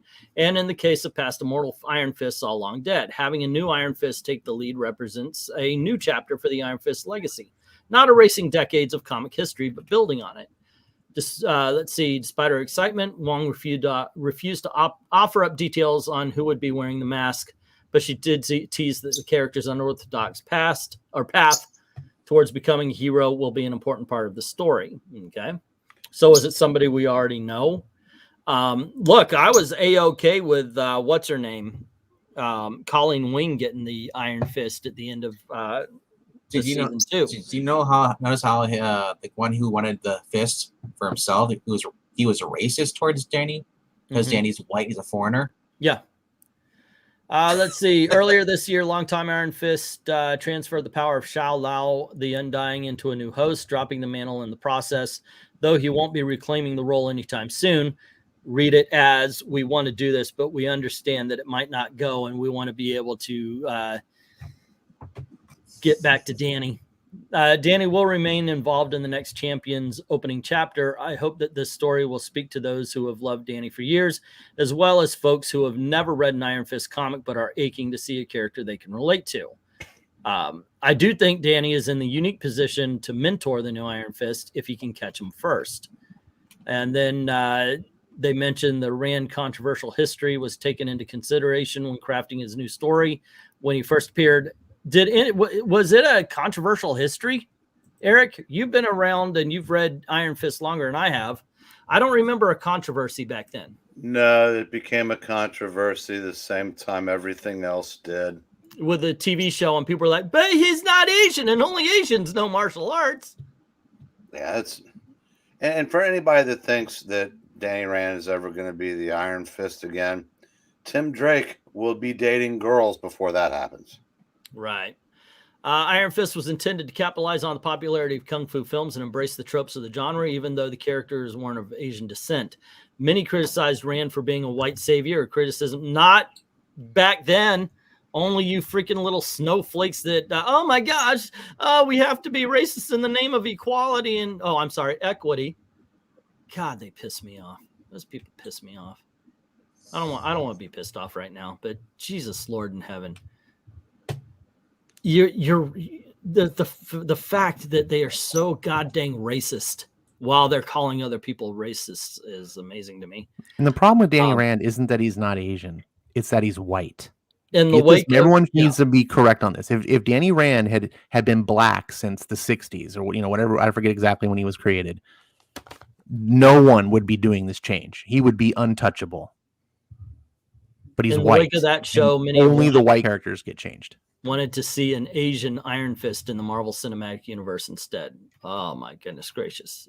That is horrible. Oh, and I guess we were talking about Mary Marvel replacing Shazam, but once again, like I said, I'm not so upset about that because they did that with Captain Marvel Jr. in the 2000s. It's But there you go. Look, with what she's saying, I hope I pray that she's right. I pray what she's saying will actually happen. That this is just a legacy thing. Iron Fist is passed down. I get it. But unfortunately, when it comes to doing this kind of thing now, I don't trust you. I just don't. I don't trust that they're doing this narratively. That they weren't like, well, I think we really should tell this story because I think that the character needs to go through this. Well, also the thing is yes, there are things that get passed down like the Iron Fist, but the Marvel universe is kind of in a almost stasis. Since it began, it's only been about 10 years of time. It's not like Danny has had the Iron Fist for 60 years. He's had it for a relatively short period of time. If you want to introduce like, oh, we're going to do a story that takes place 30 years from now and there's a different Iron Fist. Oh, okay, cool. Like, but it's not. They do these changes as if real time is comics time. And that's because the people writing comics don't really actually understand the medium they write. Right. No, that's absolutely very evident. Rhaegar actually liked the first Iron Fist season. I liked both. I'm a fan of the Iron Fist TV show. I like the second season a little bit more. I just took a look over at Mary Sue, and one of the writers is triggered because she's like, "There's no way Eternals is worse than Thor: The Dark World." Apparently, critics have rated that Thor: The Dark World higher than Eternals. I don't get it either. Tell you the truth, I liked Eternals probably better than most that I've been seeing anyway. I haven't seen it, so I can't comment on whether it's good or bad. It just didn't pique my interest. So I thought it was okay. It was better than I expected it to be. But Thor: The Dark World, it had its flaws, just like every other Marvel movie that's come out. There's things I didn't like about it. The main big thing was the fact that you didn't have the Casket of Ancient Winters. I would have loved that more. I'm one of the few people that likes Thor: Dark World. I think I like that movie more than most people. I think it's actually better than Thor 1. I don't think it's one of the best Marvel movies, but I think it's a decent. I think the two films are roughly comparable. They're both flawed, but they're both entertaining. Eternals didn't do anything. I mean, obviously it had the big race swaps, but they didn't do anything with it. They're right. If you didn't know that there were race swaps, they don't push it in your face. They don't. It wasn't as people. I've had this argument here. I've gone off on some. It wasn't an SJW movie. Yeah, they did the race swap. They did the gender swap or whatever. But they didn't throw it in. The presence of gay people is not social justice. It's just the presence of gay people, and that's what it was. It was just the presence of gay people. They didn't throw it out. They didn't say this is better than that or anything like that. It was just there.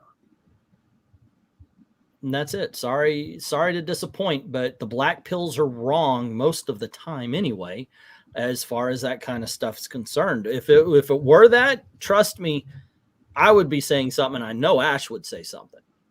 But on the Eternals, it just wasn't that. It just wasn't that. Yeah, I would say it's a decent. I liked it better than Shang-Chi. Me too. I did. My wife did not. My wife actually liked Shang-Chi a little bit more. Hey, Vank, quick question. Does Wisconsin have an indoor mask mandate? Going to Milwaukee, it does. Because they're run by a buffoon.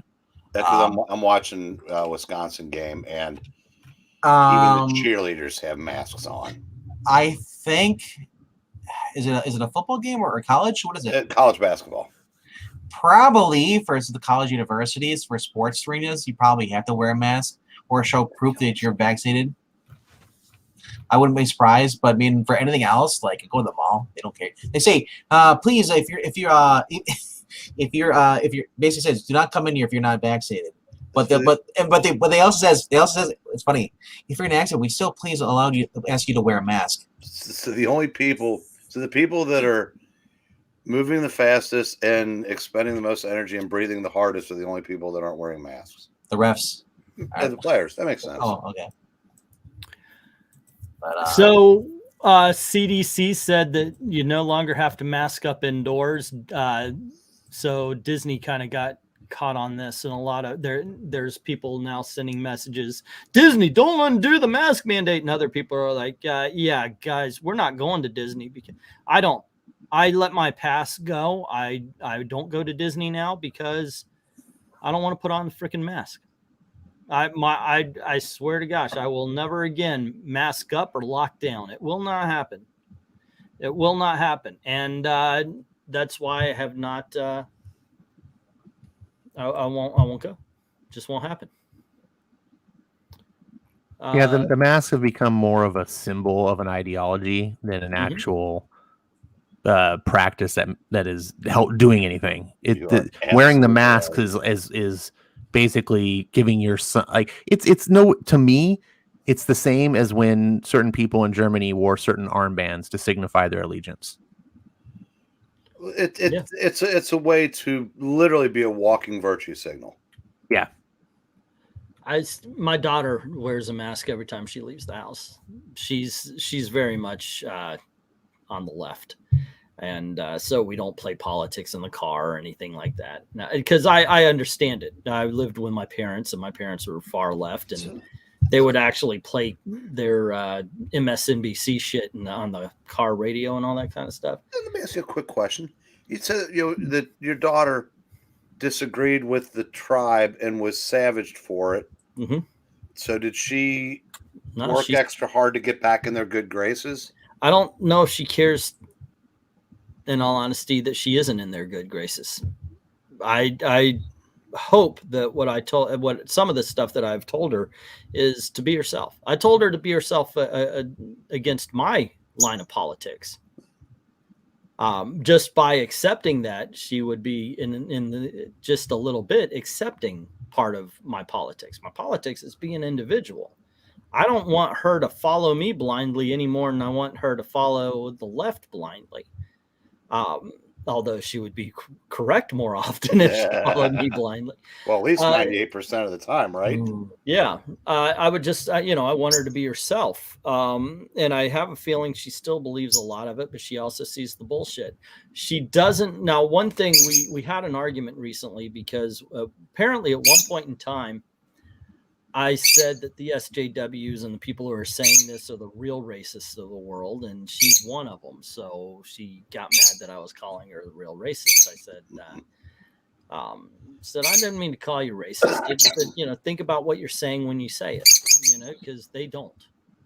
And that's true. I think that they are so enamored with themselves that aren't I doing the right thing, that they don't stop and actually think of what they're saying and what they're doing. It's like the whole, you can't have ID for voting because black people can't get an ID, nor can they find the DMV on the computer because they can't use one.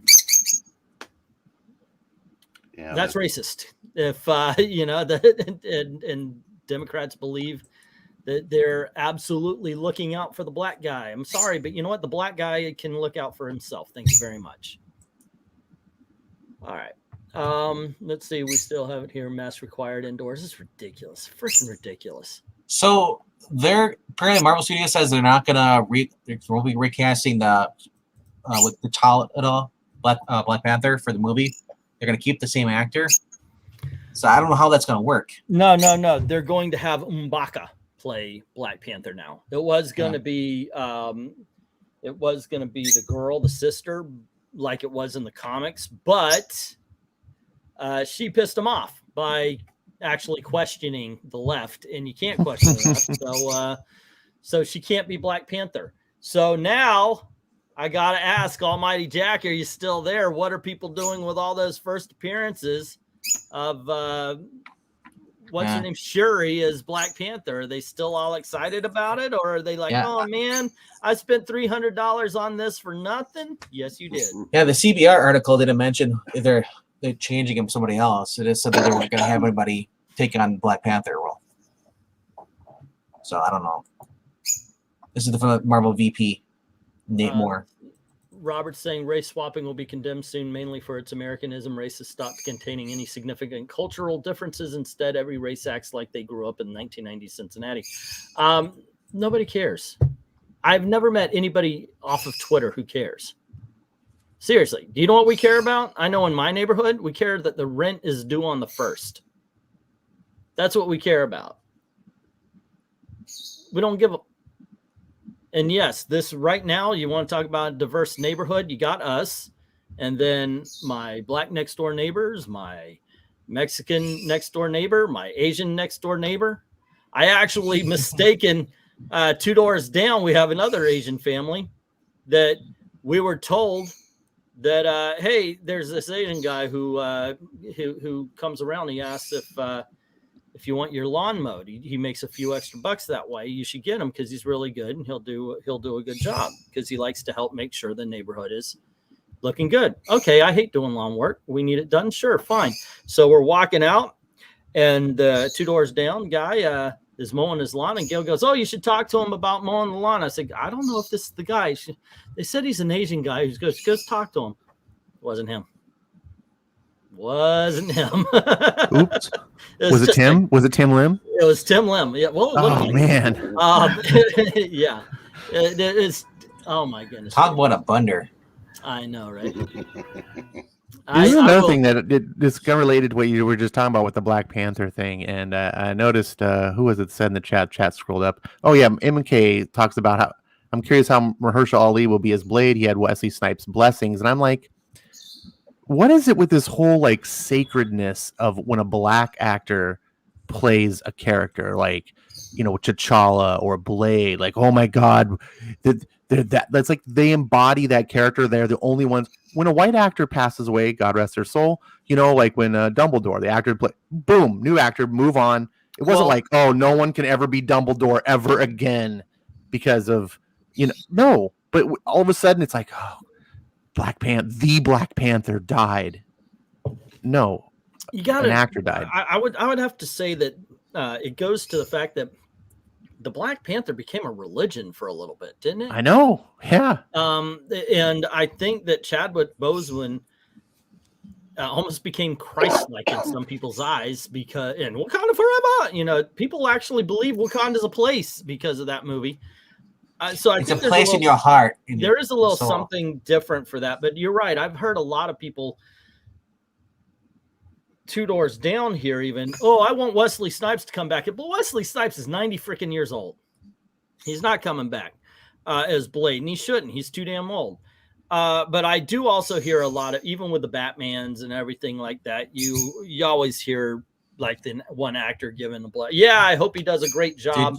You know, I hope they do. You'll hear that with all sorts. Did you happen the chance to see the Spike TV Blade TV series?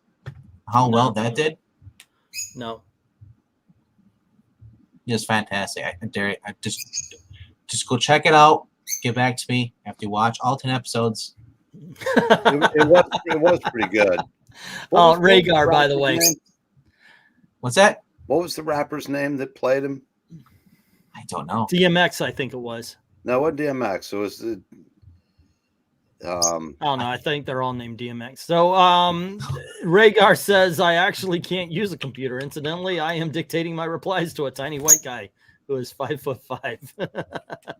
And Zach makes a good point. He says it also cheats out future actors for the role. We have 6 Superman and a dozen Batman, but only 1 Black Panther. And that's a good point. You know, it was just a couple years ago, Hollywood was saying Hollywood too white. We need more roles for black people. And I'm like, you can't, because you every time we have a black character, that's the only person who can ever play that role forever. Meanwhile, we'll retire James Bond and bring in a new guy. Retire and bring in a new guy. But now, Black Panther, we're done. Well, here's what they do. They recast and they act like nothing changed.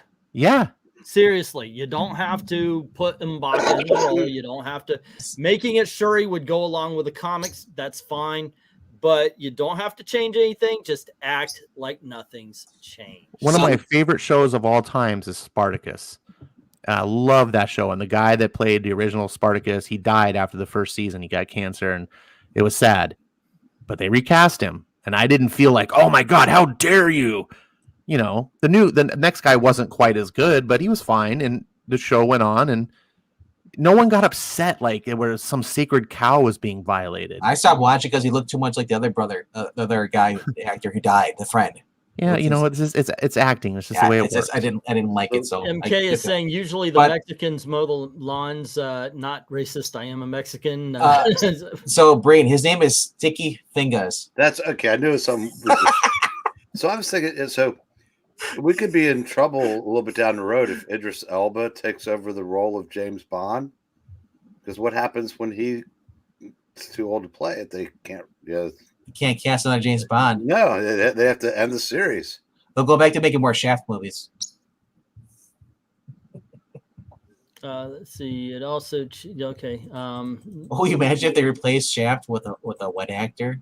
Henry Cavill's now Shaft. If they did that, I want to see. If they replace Shaft with a white actor, I want to see the whitest of white actors. That guy who played, like the guy who played the Page on 30 Rock. No, Michael Rappaport. No, I want No, not Michael Rappaport. No, I'm just saying. Imagine The other Michael Rappaport as Shaft. Michael Cera, the guy who played. Yes, let's go really white. Michael Cera is. I want the guy from Powder. Is Shaft. That's The guy who they. Yeah, let's get him in. So let's make that happen. Can we I think that'd be badass. Hollywood needs to remake Kid and Play with 2 white guys. Yeah. But they have to have the same hair. Yes, exactly. That would be awesome. Oh, goodness gracious. Okay, I think we're running out of steam when we get to this part of the conversation. I'm still telling you, Michael Rappaport is Shaft. I would watch that. Michael Rappaport fancies himself blacker than Richard Roundtree. I know, it would be hilarious. I want Woody Harrelson as Shaft. Okay, so who's going on Thursday night to see the I'm gonna see it Friday during the day when everybody's at work at school. What are we talking about? Ghostbusters Afterlife. Ghostbusters? Oh, I forgot it was coming out. That should have come out before Halloween. I think they missed an opportunity. I don't know why. I guess they didn't want to compete against Halloween Kills. I do believe that and I could be wrong, but I remember HBO had Ghostbusters a year after it left theaters, so it might have come out during Thanksgiving or Christmas of 1984. I would have to check it out to make sure, but I do think so. Oh, here it is. I think it was June, wasn't it? CDC no longer recommends fully vaccinated individuals wear face coverings indoor in Orange County, Florida. You know what? We haven't been doing that. We've been going around. No problem, gang. We are fine. Floridians aren't dying in the streets. We are freaking okay, man. Seriously. You know what I recently found out about Florida? My aunt recently died not of, because she had other things going on, and so even as someone who lost somebody, COVID is not killing people in the streets in Florida. Go on ahead. Sorry, Ash. It's okay. I'm sorry to interrupt. California recently was noted that California's death rate from COVID is now 4 times as high as COVID. Or I'm sorry, as Florida. Yeah. 4 It's times. seasonal. Even though we have some of the strictest mandates in the whole country.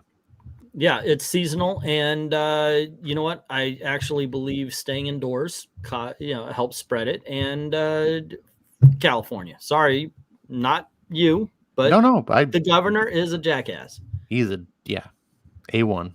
He's a dill hole. Oh, did you hear about? There's a city in, or it's a county, I think, in California that has declared itself a what do they call it? They did that with they San Francisco became one for sanctuary. They said it's a sanctuary city for the citizens of that particular city, and they are now a constitutional republic, the same as the United States, following the Constitution and not following the mandates of the governor. And they use the governor declaring San Francisco a sanctuary city as the basis for their that's awesome. I need to learn more about this. Since he was able to do that for San Francisco, defying the president, then why can't they do that for their city, or it might be a county, but for to go against what Gavin Newsom is doing? I 100% agree. Yeah. It's precedent.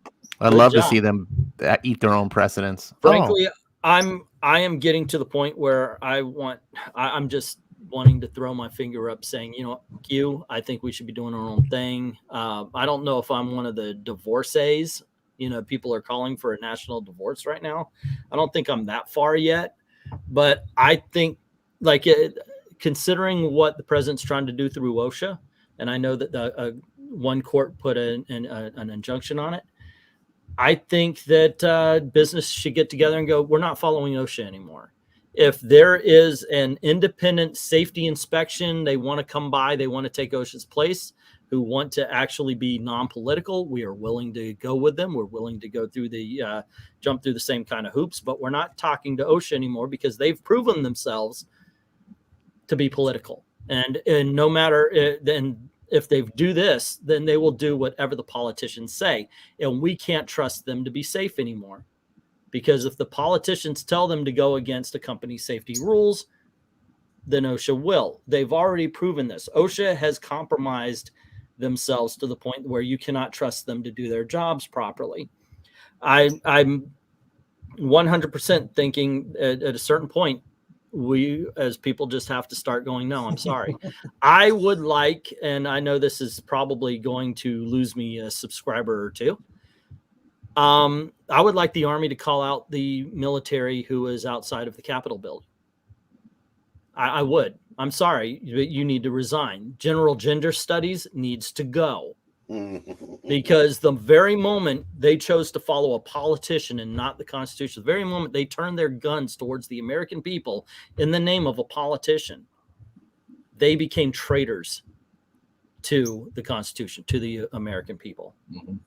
And I just do not trust that. The current administration, the last, 8-9 years has made it so I've been losing faith, not in the Constitution of the United States, not in what America can stand for or does stand for in reality, but in the fact that that we have any more politicians who are willing to stand up for that as well. I do believe we have a few.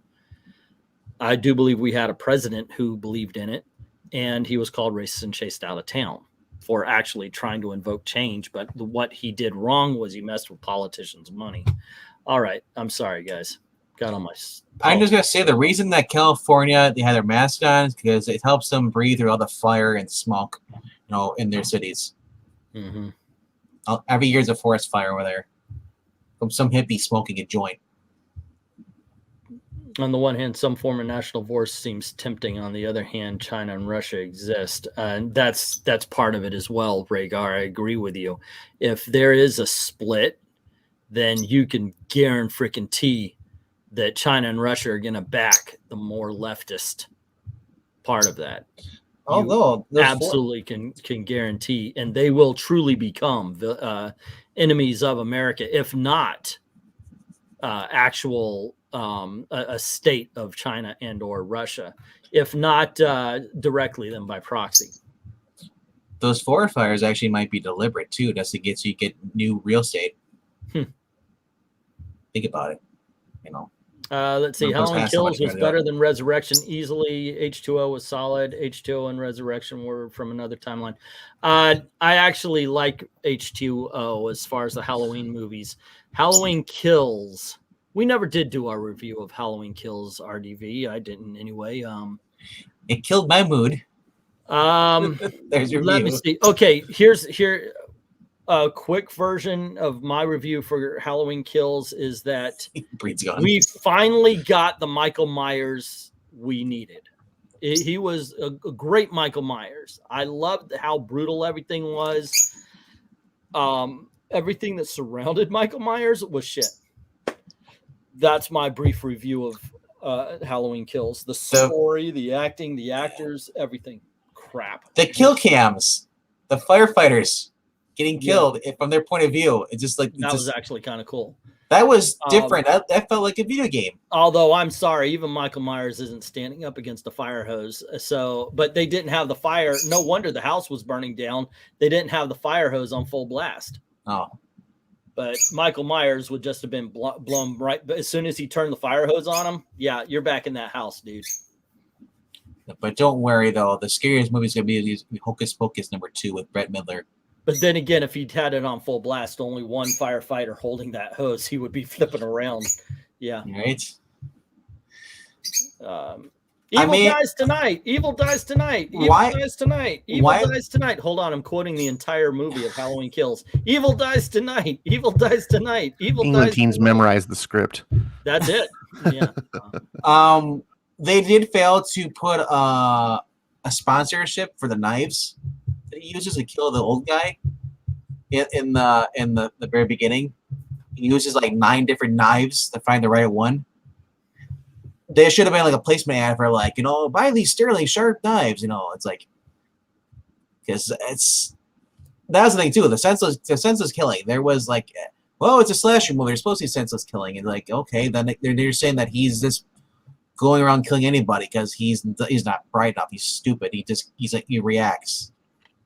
Either he's smart and he's going around kill people, or he's crazy and stupid just because anybody comes near him. Okay, MK is saying, I mean, to be fair, if bullets can't stop Michael Myers, what is water going to do? Bullets are kind of like, say, a knife. Goes into him, okay, that doesn't stop him. But the water hose, I didn't say it's going to kill him. I said it'll throw him back. That water hose was a perfect guard for these firefighters. They just keep it going until that tank's empty. They're going to survive because it's just physics. It can crush some bones. It will possibly take an arm off if you're close enough and you just kind of focus on the arm. You can. That's a lot of pressure. We already talked about the fact that nobody's excited for the XMen 97 Yellow Spider-Man. Nerdette said she actually was looking forward to that. So I mean, there you go. I mean, nothing wrong with that. I'm not a black pillar like that. Neither are you. But we've been there. We've done that. We've bought the T-shirts. Yeah, and then we tried the cheddar Pringles, and we wanted our money back. Yeah, just I don't know. I want. What flavor you got there, Eric? That cheddar cheese. They go good with long goodbyes.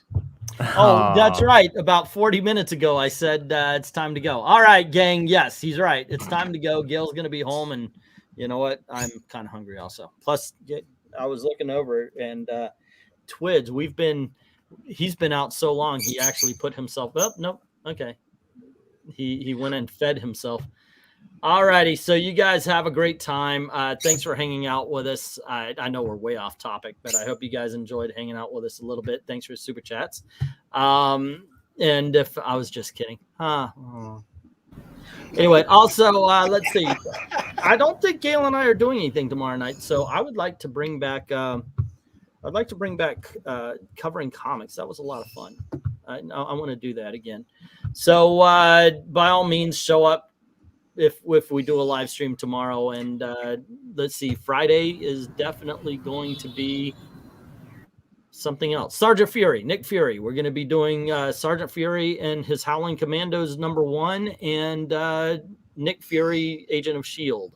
Strange Tales 135. Also, speaking of covering covers and also comic books, check out Captain Frugals. He's been doing some Captain America cover videos over there. Okay. Cool. That's always a good idea anyway. Oh, good. E-bagging works. Thank you, Zach. We said super cat, not chat, but thanks for the money, though. No, I said super chat. My gosh, man.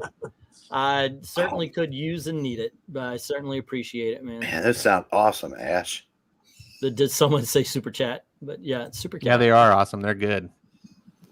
I guess, my part of the country is not progressive enough even for Pringles flavors. Yeah, Oh, I think no. we kind of screwed up Captain America the first time we tried it, or I did. I tried something new. I don't think it worked. So we're going to go back to the same old, where we go year to year. All in your defense, so that Ta-Nehisi Coates and Nick Spencer.